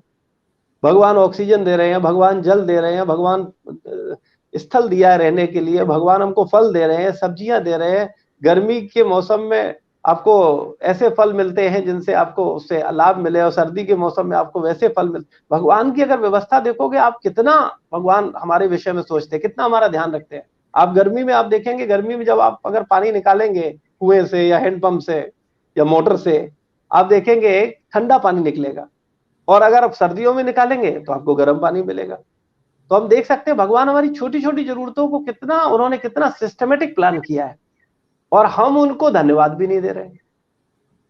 तो भक्ति का मतलब है भगवान को धन्यवाद देना, भगवान को अपने जीवन में लाना, और उनके प्रति धन्यवाद का भाव रखना, कृतज्ञता का भाव रखना कि वास्तव में आज जो कुछ भी हो रहा है, ये जो शरीर है ये भगवान ने दिया है हमें।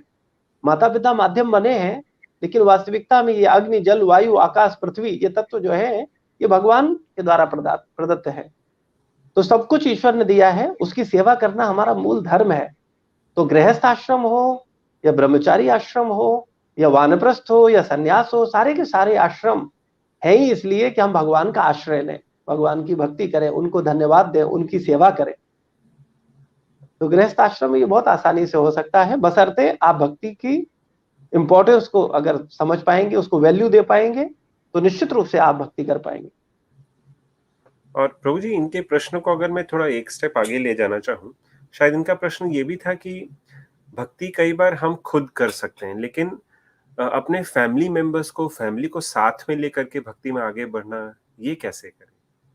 जी, देखिए क्योंकि कई सबसे उसके बार लिए जैसे मैं आपके जीवन में बताता हूँ कि आपके जीवन से जैसा हमें दिखा कि परिस्थितियाँ थोड़ी अनुकूल थी, क्योंकि आपकी धर्मपत्नी माताजी उन्होंने काफ़ी सपोर्ट किया, और उनकी आस्था और आपकी आस्था दोनों मिल करके 1+1 11 बन गए। सिर्फ 2 नहीं रहे। तो कई बार ऐसा शायद आम जीवन में कई लोगों के साथ नहीं हो पाता है। तो फिर वैसे सिचुएशंस में कैसे भक्ति में आगे बढ़ें? देखिए अगर हम ईमानदार हैं, क्योंकि देखिए हमारी जो फैमिली होती है वो हमें सबसे नजदीक से ऑब्जर्व करती है, बिल्कुल, हम क्या सोच रहे हैं, क्या बोल रहे हैं, क्या कर रहे हैं। तो अगर हमारा वास्तव में हम ईमानदार हैं, हम वास्तव में भगवान के प्रति अगर भक्ति कर रहे हैं, तो हमको देख करके लोग भक्ति करने लगे, भक्त को देख करके भक्ति जन्म ले लेती है लोगों के हृदय में।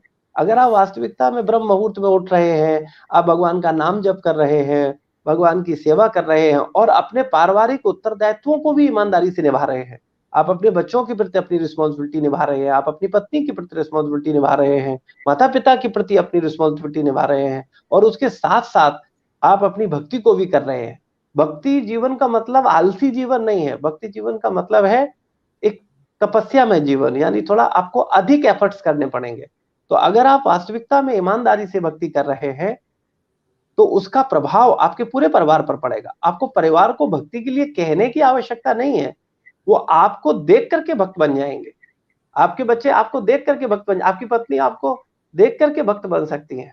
बहुत ही विपरीत संस्कार हो तो नहीं कहा जा सकता, लेकिन अदरवाइज अगर आप ईमानदार हैं और आप सच में भगवान की सेवा कर रहे हैं, अपने पारिवारिक उत्तरदायित्वों को निभाते हुए, तो निश्चित रूप से आपका परिवार आपका सहयोगी बनेगा और वो भी भक्ति करेगा। कई बार हम भक्ति नाम पर क्या करते हैं, हम हम भक्ति कर रहे हैं, हम अपने परिवार की उपेक्षा कर रहे हैं, हम अपनी रिस्पॉन्सिबिलिटी से पीछे भाग रहे हैं, तो निश्चित रूप से फिर कैसे सामंजस्य बैठेगा। अगर हम सबका ध्यान रखते हुए, उनकी केयर करते हुए भगवान की भक्ति को प्रधानता दे रहे हैं और हम स्वयं तपस्या थोड़ा अधिक कर रहे हैं, तो निश्चित रूप से इसका प्रभाव हमारे परिवार पर पड़ता है और हमारे परिवार के लोग हमें सपोर्ट करेंगे 100%। ये जो आपने बात बोली प्रभु जी, काफी हृदय को छू जाने वाली बात थी। अगर हम स्वयं थोड़ी ज्यादा तपस्या कर रहे हैं तो ये कहीं ना कहीं हर किसी को दिखेगी और ये बात सबको प्रेरित करेगी भक्ति में और आगे बढ़ने के लिए, परिवार के आगे अन्य सदस्यों को भी। बहुत 16 ने सही बात बिल्कुल अच्छी बात है। तो प्रभु जी, एक बात मुझे और लग रही थी कि कई बार भक्ति में आगे बढ़ने के लिए लोगों को लगता है कि शायद रास्ता नहीं दिख रहा है, या फिर शायद भक्ति में आगे बढ़ने के लिए हमें ऐसे भक्त की जरूरत है लेकिन मेरे आसपास कोई है नहीं। तो अगर आप बुरा न माने तो मैं एक चीज बताना चाहूंगा अपने दर्शकों को कि आप अभी स्क्रीन पे एक नंबर देख सकते हैं, Hare Krishna TV counselling call centre के तरफ से। कभी भी आपके जीवन में भक्ति में आगे बढ़ने से रिलेटेड या परिवार की कोई भी ऐसी समस्या हो जो जिसके कारण से आप भक्ति में आगे ना बढ़ पा रहे हो, आप किसी ऐसे वरिष्ठ भक्त की मदद लेना चाहते हैं, जैसे हमारे प्रभु जी यहाँ आए हुए हैं, ऐसे ही कई और जानकारी प्राप्त करना चाहते हैं, भक्ति में आगे कैसे बढ़े या परिवार की किसी समस्या से जूझ कर किस तरह से आगे बढ़ें, इस बारे में किसी भी तरह के प्रश्न हो, आप इस नंबर पर कॉल कर सकते हैं। तो ये हरे कृष्णा टीवी की तरफ से एक तरह से एक सेवा है जो आप जिसका आप सब एडवांटेज उठा सकते हैं। तो प्रभु जी, अगर आप आज्ञा दें तो हम अगला प्रश्न लेते हैं। जी जी। अगला प्रश्न है राहुल निषाद जी की तरफ से। Hare Krishna Prabhu ji, I am 18 years old, I am devotee. Prabhu ji, लोग कहते हैं कि अभी से भक्ति मत करो, तो मैं उनसे कैसे उन्हें कैसे मना करूं? जी, तो देखिए संसार में बहुत सारे लोग हैं जिनको एक बड़ी गलतफहमी है कि भक्ति करने का समय है वृद्धावस्था, जब आप संसार में किसी के लायक न रहो, आपको आंखों से दिखे नहीं, कान से सुनाई न दे, अच्छे से आप चल नहीं पाओ, तब बोले तब भक्ति करो। अभी तुम्हारा उम्र थोड़ी है भक्ति करने का, अभी तो तुम धन कमाओ, अपने को जीवन में सेट हो, शादी करो, व्यवसाय करो, और जब संसार के लायक न रहो तब भगवान की सेवा करना। तो वास्तविकता में ये बहुत गलत धारणा है, क्योंकि मैं इसको अक्सर ये बताने की कोशिश करता हूं कि शिक्षा की आवश्यकता व्यक्ति को कब से है, बचपन से है या वृद्धावस्था में? बचपन से। शिक्षा की आवश्यकता तो व्यक्ति को बचपन से है, और वैदिक एजुकेशन बचपन से लेनी चाहिए, जिससे कि हम समझ पाए हमें क्या करना है क्या नहीं करना है। वृद्धावस्था पे आपने एजुकेशन ले भी ली, आपको पता चला भी, आपने गीता पढ़ी भी, आपको पता चला आपको ये नहीं करना था, आपने पूरा जीवन वही किया, अब आप क्या करोगे? आप भोगोगे, अब आप कुछ नहीं कर सकते। तो अगर आपने बचपन से गीता की शिक्षा ली है और अपने बच्चों को गीता के संस्कार दिए हैं, तो वो बच्चा बचपन से जान पाएगा कि ये कार्य मुझे नहीं करना है, ये ठीक नहीं है, इसके कर्मफल मुझे ही भोगना पड़ेंगे। तो वो अपने ऊपर काम कर सकता है, वो गलत रास्ते पर नहीं जाएगा, वो अपने जीवन में बदलाव कर सकता है। और वृद्धावस्था की शास्त्रों में परिभाषा दी गई है कि वृद्धावस्था का मतलब है मृत्यु से पहले का समय। तो मृत्यु से पहले का समय यानी वृद्धावस्था। 18 साल का बच्चा भी वृद्ध है, क्योंकि उसको नहीं पता है कि उसकी मृत्यु 19 साल में है, 20 साल में है या 80 साल में है। हमारी और आपकी कभी भी मृत्यु हो सकती है। सत्य तो यही है ना कि हमारा मृत्यु कभी भी हो सकता है। तो हम लोगों को यह समझना है कि भक्ति के लिए हमको जल्दी से जल्दी शुरुआत करनी चाहिए। प्रहलाद महाराज अपने आचरण से सिखाते हैं 5 साल की अवस्था से हमको भक्ति की शुरुआत करनी चाहिए। तो 18 साल तो बहुत लेट हो गया, हमको 5 साल से शुरू करना था। तो जो लोग ऐसा बोलते हैं उनको बोलो प्रभु जी मैं वैसे ही लेट हूं, और लेट क्यों करना चाहते हो? मैं 13 साल वैसे ही लेट हो गया हूं, 18 साल का हो गया हूं, 13 साल मैंने भक्ति नहीं की है। और मेरे व्यक्तिगत जीवन का अनुभव है, जब मैं 26 साल का था, तो उस समय 2006 में मैं 26 साल का था, उस समय जब मेरी भक्ति की शुरुआत हुई तो मुझे जब समझा तो मुझे लगा मैं कितना लेट हो गया हूं। मैंने अपने जीवन के 26 साल निकाल दिए और मैंने कुछ किया ही नहीं। मैंने एकादशी व्रत को बहुत गंभीरता से नहीं किया, मैंने नाम जब जो करना था वो नहीं किया, मुझे जो साधना सही डायरेक्शन में करनी थी वो नहीं की। तो कहने का मतलब है ये जो लोगों का इस तरह का विचार है वो बहुत ठीक नहीं है। हमें लोगों को तर्क के माध्यम से, सही भाव के माध्यम से उनको बताना चाहिए, समझाना चाहिए कि वास्तविकता में भक्ति की सही उम्र 5 वर्ष की अवस्था है। बचपन से, बाल्यावस्था से ही भक्ति की शुरुआत करनी चाहिए। और जैसा कि आपने एग्जाम्पल भी बताया कि प्रहलाद महाराज सबसे बड़े एग्जाम्पल, 5 वर्ष की आयु से ही उन्होंने अपने जीवन में दिखाया कि कैसे भक्ति करनी चाहिए। बिल्कुल, काफी अच्छा। राहुल जी, ये सुन करके तो सबसे पहले हम खुश हैं कि आपने भक्ति को सीरियसली लिया है, और आशा करता हूँ कि प्रभु जी की दी हुई शिक्षाओं से आप और आगे बढ़ेंगे, और भक्तों के शरण में जब भी ऐसे प्रश्न आए, भक्तों के शरण में जाइए, उनसे ये प्रश्न पूछिए, और जरूर कहीं ना कहीं से भगवान आपकी इच्छा को समझ रहे हैं और वे आपके जीवन में आप कुछ न कुछ, किसी न किसी तरीके से मदद करेंगे। तो अगला प्रश्न लेते हैं प्रभु जी। अगला प्रश्न है सुष्मिता पॉल जी की तरफ से। हरे कृष्णा, मेरे मन में एक सवाल है प्रभु जी। बहुत दिनों से भगवान ने हर एक चीज बनाए, भगवान को किसने बनाया? एक सवाल है सुष्मिता जी के जीवन में कि भगवान ने बहुत चीजें बनाई, मतलब इस पूरी दुनिया को बनाया, लेकिन भगवान को किसने बनाया? भगवान कैसे आए? काफी अच्छा प्रश्न है। ये अक्सर लोगों का प्रश्न होता है कि भगवान ने सब कुछ बनाया, लेकिन मुझे ये बताइए प्रभु जी, भगवान को किसने बनाया? अगर भगवान को किसी ने बनाया होता तो भगवान ही नहीं होता। भगवान यानी जो सबका क्रिएटर है, जो हमेशा से है, हमेशा रहेंगे। भगवान अनादि, जब से कुछ नहीं था तब भी भगवान थे, क्योंकि वो परमात्मा है। आत्मा हमेशा से है, यानी हम आत्मा है, हम हमेशा से हैं, हमेशा रहेंगे। तो परमात्मा भगवान वो भी हमेशा से हमेशा रहेगा, उसको किसी ने बनाया नहीं है। हालांकि ये बुद्धि से समझ में आने वाला विषय नहीं है, क्योंकि हमने संसार में जो कुछ देखा है वो सब कुछ बना हुआ देखा है। ये पैदा हुआ, ये क्रिएट हुआ, ये बना, तो हमको लगता है, हमारी बुद्धि बोलती है अच्छा तो भगवान को भी तो किसी ने बनाया होगा, कोई तो होगा जिसने भगवान को बनाया होगा। लेकिन वास्तविकता में ये प्रश्न ही गलत है। भगवान ने सब कुछ बनाया, वो भगवान है, उससे ही सब कुछ प्रकट हो रहा है। भगवान को किसी ने नहीं बनाया। बिल्कुल बिल्कुल। और सबसे बड़ी बात सुष्मिता जी, प्रभु ने बताई यहाँ पर कि भगवान को किसी ने बनाया होता तो वो खुद भगवान होता। अगर कोई किसी को बना रहा है तो वो उससे सर्वोत्तम है। तो ये काफी सही बात है, क्योंकि जब किसी को बनाने की बात आती है तो समय का कैलकुलेशन आ जाता है सामने। और भगवान तो चिरांतर, वो तो आदि अनंत, उनका ना आदि है ना अंत है, वो तो शुरू से रहे, जैसा कि प्रभु जी ने बताया भी। तो भगवान को किसी ने, भगवान ने ही हर किसी को बनाया, और इसीलिए उन्हें भगवान कहते हैं। ठीक है, तो प्रभु जी अगला प्रश्न लेते हैं। अगला प्रश्न है सुजल रावत जी की तरफ से। हरे कृष्णा प्रभु जी, दंडवत प्रणाम Prabhu ji. How to get detached from things like money, car, luxury items? I am very attached to it. तो सुजल जी अपने हृदय की इच्छा को काफी खुले तरीके से बता रहे हैं प्रभु जी कि इन चीजों से, जो कि जीवन में लक्ष्मी हुआ, या फिर कार, या फिर प्रॉपर्टीज, लग्जरी आइटम्स, इन चीजों से हम अपने आप में कैसे वो डिटैचमेंट लाएं, ये जानना चाहते हैं। बड़ा प्रैक्टिकल प्रश्न है, और आपके मन में ये प्रश्न है तो निश्चित भगवान आपकी मदद करेंगे और आप डिटैच हो जाओगे। समझना केवल इतना है कि ये जो सांसारिक वस्तुएं हैं, ये आपको आनंद नहीं दे सकती। ये सुविधा दे सकती हैं, क्षणिक सुख दे सकती हैं, दुख का कारण तो बनती ही हैं, आनंद नहीं देने वाली। संसार की जो जो वस्तुएं आपको सुख दे रही हैं, वो वस्तुएं आपको आनंद दे रही हैं। जैसे कार देखने में बड़ी सुंदर लगती है, लेकिन उसका ईएमआई देना पड़ता है, उसका एक्सीडेंट हो जाता है, उसकी सर्विस करवानी पड़ती है, उसको पेट्रोल डलवाना पड़ता है।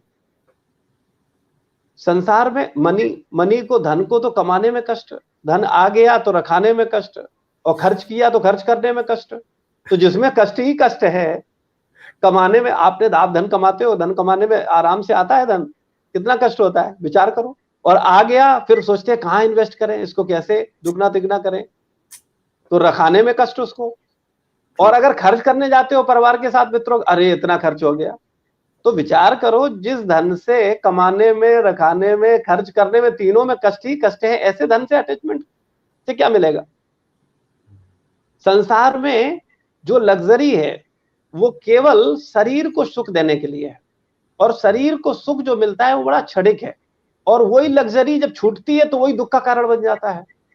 तो बुद्धिमान व्यक्ति जो है वो विचार करता है कि ये क्षणिक सुख दुख में नहीं फंसेगा, उसे वास्तव में आनंद कहां मिलेगा, असली सुख, असली आनंद जो कि बढ़ता ही जाए, ऐसा सुख जो कि बढ़ता ही जाए, वो उसे कहां मिलेगा। वो कार से नहीं मिलेगा, वो मनी से नहीं मिलेगा, वो लग्जरी आइटम से नहीं मिलेगा। तो ऐसे चीजों से अटैच होने से फायदा क्या है जिनसे मुझे दुख मिल रहा है, जिनसे मुझे परेशानी मिल रही है। हम लोग ज्यादा गहरा चिंतन न करने के कारण, चीजों को सही रूप से न देख पाने समझ पाने के कारण हम नहीं समझ पाते हैं। लेकिन वास्तविकता तो यह है कि ये संसार की वस्तुएं हमको सुख तो देती हैं, लेकिन सुख के साथ साथ दुख भी देती हैं। तो अगर हम सुख और दुख से ऊपर उठेंगे तो हम निश्चित आनंद के हकदार बन जाएंगे और आनंद प्राप्त करेंगे। और अगर हम केवल सुख में फंसे रहेंगे तो दुख तो आएगा ही आएगा। और ये सांसारिक वस्तुएं सुख के साथ साथ दुख लाती ही हैं। आपने पूरा कॉन्सेप्ट क्लियर कर दिया प्रभु जी। क्योंकि जब तक हम वास्तविक रूप से इन चीजों को नहीं देख पाते हैं, चाहे वो धन हो या संपत्ति हो, तब तक यही आशा लगी रहती है कि शायद इससे कभी ना कभी सुख मिलेगा। लेकिन आपने जैसी पूरी जर्नी बताई, तो यही दिख रहा है कि सुख कम और दुख ज्यादा मिल रहा है, कष्ट ज्यादा पहुंच रहा है। बिल्कुल, बिल्कुल, बिल्कुल। तो मुझे आशा करता हूँ कि आपके उत्तर से ये काफी आई ओपनिंग उत्तर था। आशा करता हूँ कि दर्शकों को अच्छा लगा होगा। अगला प्रश्न लेते हैं।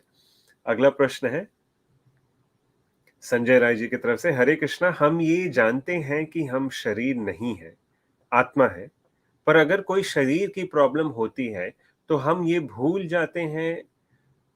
तो मेरा प्रश्न ये है कि हमेशा कैसे याद रखें कि हम आत्मा है? संजय जी पूछना चाह रहे हैं। वास्तविकता में संजय जी, हम लोग सोचते हैं कि हम जान गए हम शरीर नहीं आत्मा है। हम वास्तविकता में नहीं जान पाए हैं। जिस दिन हम जान जाएंगे हमारा जीवन बदल जाएगा। हमने सुन लिया है, हम समझने की कोशिश कर रहे हैं, लेकिन वास्तविकता में जाना नहीं है। जैसे इसको, ये अभ्यास से होता है। अभ्यास कैसा? आपने अपना नाम कितनी बार सुना है? जब से आप पैदा हुए, जब से आपका नाम रखा गया है, तब से आपने अगर जोड़ेंगे तो शायद करोड़ों बार सुना होगा। बिल्कुल, और बिल्कुल। आत्मा आपने कितने बार सुना है? सिर्फ प्रभुपाद जी से। तो कई बार मैं सत्संग करता हूं तो मेरा एक फोकस रहता है, मैं सत्संग में प्रभुपाद जी की शिक्षाओं के आधार पर मैं हर प्रवचन में यही मूल फोकस रहता है, भाई तुम शरीर नहीं आत्मा हो। तो कई बार लोग प्रश्न करते हैं, आप यही बता रहे हो, ये तो हम समझ गए, अब आगे का कुछ बताओ, कुछ रस वाली कथाएं बताओ, कुछ भगवान का गोलोक धाम में अंतरंग लीलाएं बताओ, कुछ और विशेष बताओ आप। तो मैं कहता हूं भैया, ये अगर बात समझ में आ गई, छोटी सी बात समझ में आ गई कि मैं शरीर नहीं आत्मा हूं, तो मेरा जीवन बदल जाएगा। हम लोग बोलते हैं हम शरीर नहीं आत्मा है, लेकिन लगे शरीर में ही रहते हैं। 24 घंटे हमारा चिंतन शरीर का ही रहता है। तो जब हम शरीर का ही चिंतन, मैं आप सबकी क्या बात करूं, मैं व्यक्तिगत अपना अनुभव करता हूं कि रोज शरीर आत्मा पर चर्चा कर रहा हूं, आत्मा पर बोल रहा हूं, लेकिन शरीर पर ही केंद्रित हो जाता हूं। लेकिन भगवान की कृपा है, प्रभुपाद जी की कृपा है कि स्मरण आ जाता है कि नहीं, मैं शरीर नहीं हूं। तो इसके लिए अभ्यास चाहिए। जितना ज्यादा चिंतन होगा, ज्यादा चिंतन शरीर का है। आप इससे अब देख सकते हो कि 24 घंटे में कितना समय आप शरीर को दे रहे हो और कितना समय आत्मा को दे रहे हो। तो आप देखेंगे कि 24 घंटे में हम ज्यादातर समय तो शरीर को ही दे रहे हैं, आत्मा के लिए तो कुछ कर ही नहीं रहे। तो जब हम ज्यादा समय जिसको देंगे, ज्यादा जिसके विषय में सुनेंगे, ज्यादा जिसके विषय में चिंतन करेंगे, प्रभाव उसी का रहेगा।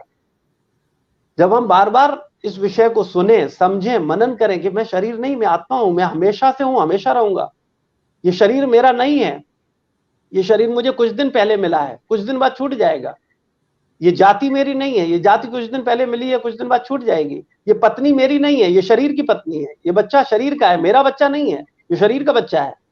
ये घर मेरा नहीं है, ये शरीर का घर है। तो हम समझ पाएंगे कि वास्तविकता, लेकिन ये अभ्यास का विषय है, बार बार इस पे चिंतन करना होगा।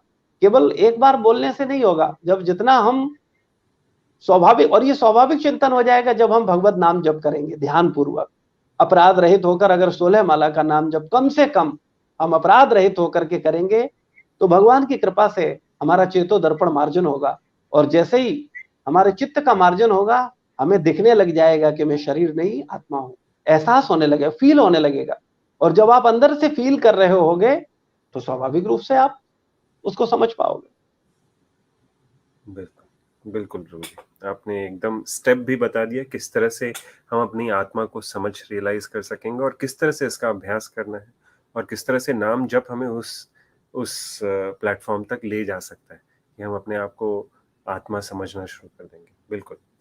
तो अ, समय की पाबंदी है प्रभु जी, लेकिन प्रश्न भी हैं, तो अगर आप आज्ञा दें तो 1-2 प्रश्न और? जी, जी। तो अगला प्रश्न है अमित तिवारी जी की तरफ से। हरे कृष्णा प्रभु जी, दंडवत प्रणाम। लोग कहते हैं कि एकादशी का फास्ट कम आगे से लोग नहीं कर सकते, का कम एज फास्ट के लोग। कम एज के लोग, हाँ सॉरी, कम एज के लोग नहीं कर सकते, क्या ये सही है? नहीं, ये पूर्ण रूप से गलत है। मेरी खुद की बेटी राधिका है, जब से पैदा हुई है तब से एकादशी रख रही है। कृष्णा बिंदा जब से पैदा हुई है तब से एकादशी रख रहे हैं, और भगवान की ऐसी कृपा हुई कि राधिका का जन्म ही एकादशी को हुआ, और आज अमेजिंग। जब से पैदा हुई है तब से अभी तक उसकी सारी एकादशी। एक बार उसने गलती से स्कूल में ले लिया तो स्कूल में रोने लगी कि आज मेरा व्रत टूट गया। बच्चे हैं, भूल नहीं ध्यान दे पाए, और खा लिया, खाया तो घर आकर के रो रही कि आज पापा हमारा व्रत टूट गया। तो ये बहुत बड़ी गलतफहमी है भैया। हम जीवात्मा हैं, और एकादशी को शास्त्र में स्पष्ट वर्णन है कि एकादशी को जो अन्न खाता है, एक बड़ी गलत गलत धारणा है कि चावल नहीं खाने चाहिए।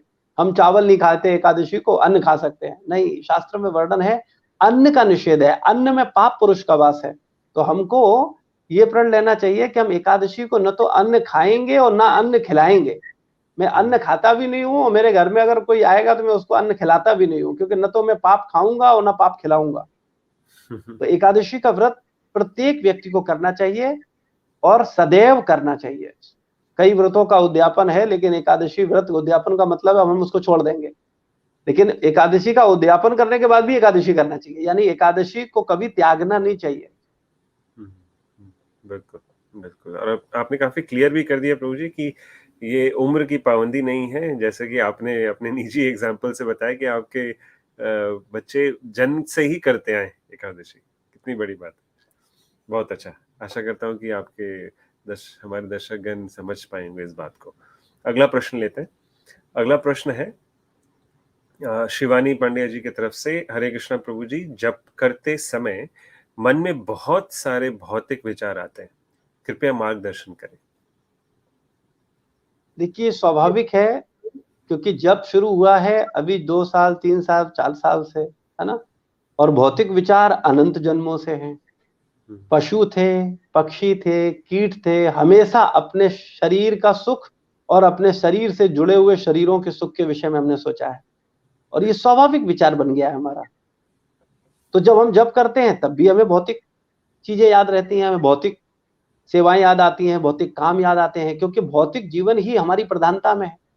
तो इसलिए हम लोगों को ये समझना चाहिए कि जब तक आध्यात्मिक चिंतन अधिक नहीं होगा तब तक ये स्वाभाविक रहेगा। लेकिन हाँ, ध्यान पूर्वक नाम जप करोगे, एक एक शब्द को सुन करके, और इसका अभ्यास करोगे, और भगवान से प्रार्थना करो, गुरुजनों से प्रार्थना करो, तो निश्चित रूप से प्रार्थनाओं में इतनी शक्ति है कि निश्चित रूप से आप भौतिक विचारों से रहित होकर के भगवान के नाम को ध्यान पूर्वक सुन पाओगे। बिल्कुल।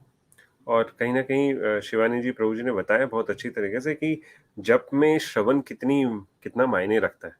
हर एक शब्द को सुनना और प्रार्थना पूर्ण सुनना। तो ये काफ़ी बड़ी बात प्रभु जी ने सामने लाई है। तो अगला प्रश्न लेते हैं। अगला प्रश्न है प्रिया जी की तरफ से। अगर सब सिर्फ कृष्ण की भक्ति में लगे रहें, तो फिर दुनिया में से शिव जी, दुर्गा जी, गणेश जी, सूर्यदेव जी की भक्ति कौन करेगा? वो तो लुप्त ही हो जाएंगे। काफी अच्छा प्रश्न। प्रिया जी का बड़ा प्रैक्टिकल प्रश्न है। प्रिया जी, आपके प्रश्न से मुझे एक प्रश्न याद आया। एक व्यक्ति ने मुझसे कहा, प्रभु जी आप मना कर रहे हो नॉनवेज नहीं खाना चाहिए, मुर्गे नहीं खाना चाहिए। अगर मैं मुर्गे खाने बंद कर दूंगा, दुनिया में इतने मुर्गे हो जाएंगे कि जीना मुश्किल हो जाएगा। तो मैंने सारे मुर्गों को तुम ही कंट्रोल कर रहे हो। तो प्रिया जी, मूल चीज प्रिया माता जी से कहना मेरा ये निवेदन है कि दुर्गा जी, गणेश जी जो देवी देवता हैं, उनकी भी भक्ति जो कर रहे हैं, वो जब उन पर प्रसन्न होते हैं तो उनको कृष्ण भक्ति में भेजते हैं। तो जो लोग देवी देवताओं की भक्ति कर रहे हैं, हम ये नहीं कह सकते कि वो पाप कर रहे हैं, लेकिन उनका मार्ग उतना उचित नहीं है, सही नहीं है। प्रभुपाद जी इसका उदाहरण देते हैं कि जैसे आपको 10वीं मंजिल पर जाना है, तो एक मार्ग है आप सीढ़ियों से जाओ और एक मार्ग है आप लिफ्ट से जाओ। तो अगर आप सीढ़ियों से जा रहे हो तो आप देवी देवताओं की भक्ति कर रहे हो, आप सूर्य की उपासना कर रहे हो, आप गणेश जी की उपासना कर रहे हो, दुर्गा जी की उपासना कर रहे हो, शिव जी की उपासना कर रहे हो। तो सीढ़ी बाई सीढ़ी, स्टेप बाई स्टेप जा रहे हैं। और अगर आप लिफ्ट से जाते हो तो आप सीधे, आपका टाइम भी बचता है और आप शीघ्रता से लक्ष्य पे पहुंच जाते हो। तो इसी प्रकार से अगर आपको अनंत जन्म भक्ति करने के बाद कृष्ण तक पहुंचना है तो ठीक है, आप देवी देवताओं का भक्ति करिए और अनंत जन्म में जब आपको धीरे धीरे उन देवताओं की कृपा प्राप्त होगी तो आप निश्चित रूप से कृष्ण भक्ति पे आएंगे। क्योंकि मुक्ति, भगवत धाम, ये विभाग केवल मुकुंद के पास है, कृष्ण के पास है। न गणेश जी के पास है, न दुर्गा जी के पास है, न शिव जी के पास है, न पार्वती जी के पास है, न सूर्य जी के पास है, किसी के पास। ये मुक्ति तो पाने के लिए आपको मुकुंद की शरण लेनी होगी। अब मुकुंद की शरण इस जन्म ले लो भक्तों की कृपा से, आपकी इच्छा है। आप चाहो कि नहीं मुझे तो 100 जन्म आना है, माँ के गर्भ में 9 महीने रहना है, उसके बाद बूढ़ा होना है, फिर बीमारियों के कष्ट भोगने हैं, फिर मृत्यु होने पर 40,000 बिच्छुओं का डंक भी भोगना है, वो सब मैं भोग लूंगी, मैं देवी देवताओं का क्रम से उपासना करूं। आप कर सकते हो। और वैसे भी सही बात सबको समझ में नहीं आएगी। मैं आपके विषय में नहीं कह रहा, मैं संसार की जनरल बात कर रहा हूं। सारे लोग नहीं कृष्ण भक्ति कर पाएंगे, ये संभव नहीं है। लेकिन हम प्रयास कर सकते हैं लोगों को सही दिशा देने का, शास्त्र के अनुसार सही मार्गदर्शन करने का। आप उसे स्वीकार कर सकते हैं और अपना मनुष्य जीवन का कीमती समय बचा करके इसी जीवन में भगवत धाम जा सकते हैं, ठीक तरीके से शुद्ध भक्ति करके। लेकिन अगर आप भक्ति को प्रधानता नहीं देंगे, कृष्ण भक्ति को प्रधानता नहीं देंगे, तो निश्चित रूप से आप प्रगति करेंगे, लेकिन आपको कई जन्म भक्ति करनी होगी। फिर आप निश्चित रूप से कृष्ण भक्ति में तो आना ही पड़ेगा। इच्छा आपकी है, इस जन्म में या कई जन्मों बाद। बिल्कुल। और जैसा कि आप याद करेंगे प्रिया जी, कुछ समय पहले प्रभु जी ने ये एग्जाम्पल भी दिया था कि अगर हम एक पेड़ की जड़ में, पीपल के पेड़ के जड़ में अगर जल डाल रहे हैं तो फिर हर एक पत्ते अपने आप लहला उठते हैं, उसमें अकेले अकेले हर एक पत्ते में पानी डालने की जरूरत नहीं पड़ती। उसी तरह अगर कृष्ण भक्ति अगर हम कर रहे हैं तो बाकी हर किसी देवी देवताओं की उपासना अलग अलग से करने की जरूरत ही नहीं पड़ेगी। हर ऐसा नहीं कि वे लुप्त हो जाएंगे, जब जड़ में पानी जा रहा है तो पत्ते उगेंगे ही उगेंगे और बल्कि अच्छे तरीके से उगेंगे। बिल्कुल। तो एक आखिरी प्रश्न लेते हैं प्रभु जी। तो अगला प्रश्न है रामाकांत जी की तरफ से, जब हम सब भगवान के अंश हैं तो फिर हमें पाप पुण्य क्यों लगता है?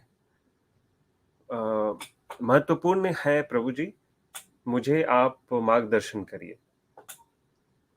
हम भगवान के अंश हैं तो हमको पाप और पुण्य क्यों लगता है? आपका प्रश्न यह है कि भगवान को पाप पुण्य नहीं लगता है तो हमको क्यों लगता है? आप भगवान नहीं है इसलिए आपको लगता है। वास्तविकता में हम लोग भगवान के अंश हैं, हम माया के अधीन हैं। भगवान माया के मालिक हैं, मायाधीश हैं, वो माया को कंट्रोल करते हैं और हम माया के प्रभाव में आ जाते हैं। तो जब हम माया के प्रभाव में आते हैं तो हम भ्रमित हो जाते हैं, हमें जो करना चाहिए वो नहीं करते, हम अब गलत कार्य करते हैं तो हमसे पाप होते हैं। और चूंकि भगवान माया के अधीन नहीं आते, माया उनके अधीन रहती है, तो भगवान पर माया का कोई प्रभाव नहीं पड़ता, इसलिए भगवान से पाप नहीं होते। तो हम लोगों को समझने वाली बात यह है कि अगर हम भगवान के सानिध्य में रहें, अगर अंशी के सानिध्य में रहें तो भगवान के गुण आ जाएंगे। प्रभुपाद जी उदाहरण देते हैं, आग में अगर लोहा पड़ा हो तो लोहा आग का कार्य करता है। इसी प्रकार से हम भगवान के अंश हैं। अगर हम परमात्मा के सानिध्य में रहेंगे, नाम जप के द्वारा, उनकी लीला के द्वारा, उनके गुणों के द्वारा, उनके धाम के द्वारा, नाम रूप गुण लीला धाम जन के माध्यम से अगर हम भगवान के सानिध्य में निरंतर रहेंगे तो निश्चित रूप से भगवान के वो गुण, दिव्य गुण हमारे अंदर आएंगे और हम फिर पाप से बच जाएंगे। हमारे अंदर पाप करने की जो भावना है वो भावना ही नष्ट हो जाएगी और हम केवल भगवान को प्रसन्न और समस्त जीवात्माओं को प्रसन्न करने के लिए कार्य करेंगे। बिल्कुल बिल्कुल प्रभु जी। तो हमारे दर्शकों की तरफ से थोड़ा स्पेशल रिक्वेस्ट आ रहा है, 1-2 प्रश्न और है, अगर आप आज्ञा दें प्रभु जी तो जल्दी से जी उन्हें जी। भी ले लेते हैं। तो अगला प्रश्न है सुष्मिता जी की ही तरफ से, प्रभु जी नॉनवेज क्यों नहीं खाना चाहिए? हाँ, नॉनवेज क्यों नहीं खाना चाहिए, बड़ा प्रैक्टिकल प्रश्न है। संसार की अभी बड़ी समस्या है, प्रत्येक व्यक्ति जो नॉनवेज नहीं खाता था वो भी देखा देखी खाने लगा है। भैया, मनुष्य शरीर नॉनवेज खाने के लिए मिला नहीं है। अब आप कहेंगे डॉक्टर ने रिकमेंड किया है, मुझे डॉक्टर ने बोला है आप नॉनवेज खाइए। तो मैं बड़ा स्पष्ट और बड़े स्पष्ट शब्दों में बोलना चाहूंगा कि आपका शरीर किसी डॉक्टर ने नहीं बनाया। ये शरीर आपको दिया है भगवान ने, और भगवान ने बताया है किसको क्या खाना है। और आप कोई शरीर नहीं, जितने भी 84 लाख योनियां हैं, इन सब की सृष्टि भगवान ने की है। तो भगवान ने बताया है किसको क्या खाना है, और उसको वैसे शरीर की रचना दी है। शाकाहारी जीवों की रचना अलग है, मांसाहारी जीवों की रचना अलग है। अगर आप देखेंगे शेर की संरचना, शारीरिक संरचना देखेंगे तो उसके नाखून कैसे होते हैं, मांस को फाड़ने वाले होते हैं, नुकीले होते हैं। उसके दांत नुकीले होते हैं। उसकी आंत छोटी होती है जिससे वो जल्दी मांस को बाहर निकाल सके। मांसाहारी जीवों की आंत छोटी होती है, दांत नुकीले होते हैं और नाखून भी नुकीले होते हैं। और वो पानी कैसे पीते हैं, चाट करके पीते हैं। जबकि शाकाहारी जीवों को आप देखो, उनके नाखून, बकरी के नाखून देखिए, आप गाय के नाखून देखिए, उनके दांत देखिए, उनकी आंत बड़ी होती है। हमारे शरीर, मनुष्यों की शरीर की जो संरचना है वो मांसाहारी शरीर से मिलती है या शाकाहारी से। तो आप निष्पक्ष अध्ययन कर पाएंगे और देख पाएंगे कि हमारा जो शरीर है वो शाकाहारी है। हमारे जो दांत हैं, भगवान ने जो प्रकृति ने हमको मनुष्य शरीर दिया है, ये शाकाहारी वाले दांत दिए हैं। हमको जो नेल्स दिए हैं वो हमको शाकाहारी वाले नेल्स दिए। मांस नहीं फाड़ सकते आप अपने नाखूनों से। और आपको आंत, जिसमें वो भोजन पचाना है, वो आंत भी आपकी शाकाहारी वाली है, बड़ी वाली है, छोटी वाली नहीं है।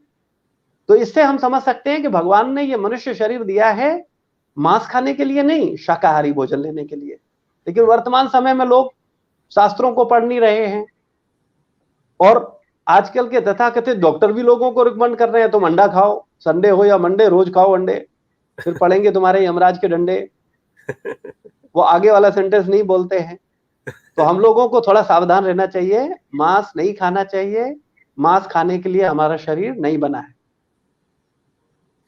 और सबसे बड़ी बात प्रभु जी ये भी देखा जा रहा है कि यमराज के डंडे तो पड़ेंगे ही पड़ेंगे, उसके पहले इस जीवन में रहते रहते ही कितनी सारी व्याधियां बढ़ जाती हैं, कितनी सारी बीमारियां बढ़ जाती हैं। आज से 100-200 साल पहले ये सब बीमारियां सुनी भी नहीं थी हमने, लेकिन जैसे जैसे समय आगे बढ़ रहा है, ये जो अज्ञानी डॉक्टर्स है, कई बार उनको भी सुन करके हम इस तरह से भ्रमित हो जाते हैं और शास्त्रों से दूर जा करके उनकी व्याख्या को हम परम सत्य मानने लगते हैं। तो बहुत ही आपने काफी स्पष्टीकरण यहाँ दे करके चीजें को एकदम क्लियर कर दिया यहाँ पर। आशा करता हूँ सुष्मिता जी समझ पाई होंगी। अगला प्रश्न लेते हैं प्रभु जी। जयदीप जी की तरफ से, हरे कृष्णा प्रभु जी, हम अपने परिवार को ये यकीन कैसे दिलाएं कि इस्कॉन ही सही मार्ग है भक्ति का? देखिए, मैं इसके लिए बड़ा एक स्पष्ट उत्तर देना चाहूंगा।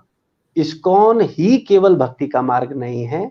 हाँ, इस्कॉन निश्चित रूप से बड़ा हमारा भक्ति में मार्गदर्शन करता है, लेकिन हमारे 4 प्रमाणित आचार्य हैं, रामानुजाचार्य, निम्बार्काचार्य, विष्णु स्वामी और माधवाचार्य। तो माधवाचार्य परंपरा में हमारा इस्कॉन एक शाखा है।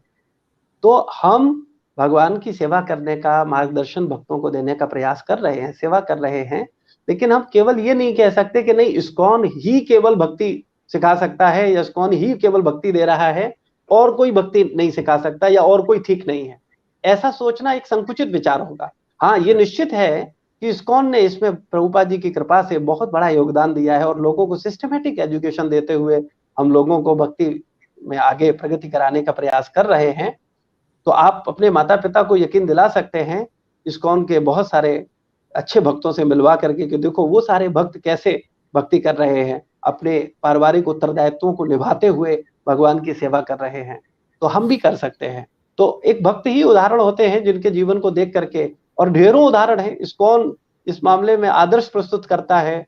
अमेरिका में, रशिया में, चाइना में, पाकिस्तान में, कौन सा ऐसा देश है जहां आज भगवान की कृपा से, प्रभुपाद जी की कृपा से लोग भक्त नहीं बन रहे हैं? तो चारों तरफ लोग भक्ति को स्वीकार, चाइना जैसी जगह में जो चांडाल थे लोग प्याज लहसुन छोड़ दिए हैं, ऑनियन गार्लिक छोड़ दिए हैं, चाय कॉफी छोड़ दिए हैं, और वो 16 माला जप कर रहे हैं। आप सोचो, विचार करो, जो सांप केचुआ कुछ भी खा जाने वाले लोग, उन्होंने छोड़ दिया। तो ये प्रभुपाद जी की विशेष कृपा है पूरी दुनिया पर। तो निश्चित रूप से इस्कॉन भक्ति में बहुत मार्गदर्शन सबका अधिक से अधिक कर रहा है, लेकिन केवल आप इस्कॉन ही भक्ति कर रहा है और कोई नहीं कर रहा है, ये भाव अच्छा नहीं, ये ठीक नहीं। बिल्कुल बिल्कुल, आपने एकदम चीजें क्लियर कर दी प्रभु जी कि इस्कॉन एकमात्र मार्ग नहीं है, लेकिन प्रभुपाद जी की कृपा से, अगर आप आज्ञा दें प्रभु जी, तो मैं एक बात शेयर करना चाहूंगा। अभी कुछ ही दिनों पहले मैं एक मंदिर गया था, हनुमान जी के मंदिर में, और वहाँ के जो पुजारी थे, मतलब तीसरे जनरेशन के थे, काफी सालों से चलते आ रहे, मतलब उनका जो पोता है आज भी उस मंदिर में, वो भी पुजारी ही हैं, उनके जो दादा थे वो भी उस मंदिर पुजारी, तो काफी जनरेशनल था। तो उन्होंने जैसे ही हमें देखा, हम इस्कॉन भक्तों को, उन्होंने कहा कि आप जो कर रहे हो वो काफी सर्वोच्च चीज है। इस्कॉन ने जो चेंज ला दिया है इस दुनिया में, आपके प्रभुपाद जी ने जो रिवॉल्यूशन ला दिया है कि दुनिया भर में भक्ति क्या होती है, पूरी सिर्फ भारत में ही ये बातें पता थी लोगों को, लेकिन देश के बाहर तक के लोगों को इस बारे में पता चल गया। तो जैसा कि आपने बताया, बिल्कुल, मतलब इस्कॉन ने जो योगदान दिया है भक्ति में पूरी दुनिया वालों को जोड़ने का, वो काफी प्रशंसनीय है। लेकिन इसके साथ साथ ये भी बात सही है कि इस्कॉन ही एकमात्र मार्ग नहीं है। तो आशा करता हूँ कि जयदीप जी को अपना इस प्रश्न का काफी क्लैरिटी मिल गया होगा। एक आखिरी प्रश्न लेते हैं प्रभु जी, फिर पूर्ण विराम देंगे। तो हमारा आखिरी प्रश्न है निधि जी की तरफ से, हमें अनियन एंड गार्लिक क्यों नहीं खाना चाहिए? जी, बड़ी समस्या आती है, क्योंकि मांस खाने पे तो लोग समझ जाते हैं कि भाई चलो मान लिया, समझ में आ गया कि ये शरीर शाकाहारी है, वो मांसाहारी है, अब प्याज लहसुन में क्या मुश्किल है, ये तो भैया शाकाहारी है, अब इसमें भी प्याज नहीं खाओ, लहसुन नहीं खाओ। अच्छा, इसको भी समझ लीजिए भैया, भोजन 3 प्रकार का है, 3rd class, 2nd class, 1st class, जिसको शास्त्र की भाषा में बोला जाता है तमोगुणी, रजोगुणी और सतोगुणी। संसार में प्रत्येक चीज 3 कैटेगरी में है, सतोगुणी, रजोगुणी, तमोगुणी। ऐसे ही हमारा भोजन में, सब्जियों में कुछ चीजें तमोगुणी है, कुछ सतोगुणी है, कुछ रजोगुणी है। तो जो भक्त लोग सतोगुण में स्थित होना चाहते हैं, वो तमोगुणी भोजन नहीं करेंगे। वो जो 1st क्लास की बुद्धि चाहते हैं, वो 3rd क्लास का भोजन स्वीकार नहीं करेंगे, क्योंकि जैसा खाएंगे अन्न वैसा बनेगा मन, वैसा बनेगा बुद्धि। तो अगर आप 3rd क्लास का भोजन करेंगे तो आपकी 3rd क्लास की बुद्धि बनेगी, और 3rd क्लास की बुद्धि होगी तो 3rd क्लास के विचार आएंगे, 3rd क्लास के डिसीजन होंगे, और आपका जीवन 3rd क्लास बन के रह जाएगा। अगर आप 1st क्लास बुद्धि चाहते हैं तो आपको 1st क्लास भोजन करना होगा, और 1st क्लास भोजन में सतोगुणी भोजन है। प्याज और लहसुन जो है ये सतोगुणी नहीं है, ये तमोगुणी है, 3rd क्लास भोजन है। देखिए, शाकाहारी की बात आती है तो शाकाहार में तो धतूरा भी है, अकौआ भी है, फिर हम उसको भी खाएं? नहीं खाते ना। तमाकू भी है, तो हम तमाकू तो नहीं पिएंगे ना। तो कहने का मतलब केवल इतना सा है, समझने वाली बात यह है कि ये भोजन में वैरायटी है, 1st class, 2nd class, 3rd class. तो कुछ सब्जियां, कुछ भोजन 3rd क्लास हैं, जिनको तामसिक कहा गया। उन तामसिक भोजन को करने से तामसिक बुद्धि बनेगी, और तामसिक बुद्धि होने पर आपके जो डिसीजन होंगे वो तामसिक हो जाएंगे, यानी 3rd क्लास बुद्धि बनेगी, 3rd क्लास डिसीजन होंगे, तो आपका जीवन सही मार्ग पर नहीं जाएगा, आप 3rd क्लास जीवन जिएंगे पूरे जीवन। अगर आप चाहते हैं 1st क्लास जीवन जिए, तो इसके लिए फिर आपको प्रयास करना होगा, अपने भोजन पर नियंत्रण करना होगा, 1st क्लास भोजन करना होगा। हमारे परम भगवान श्री कृष्ण 56 प्रकार का भोजन लेते हैं, है ना। आप देखते हैं हमारे मंदिरों में हजारों, 56 नहीं, 500, 600, हजारों प्रकार के भोजन व्यंजन भोग लगते हैं ठाकुर जी को। लेकिन इतना अच्छा, इतना भोजन करने वाले ठाकुर जी 1st क्लास चीजें लेते हैं, वो 3rd क्लास स्वीकार नहीं करते।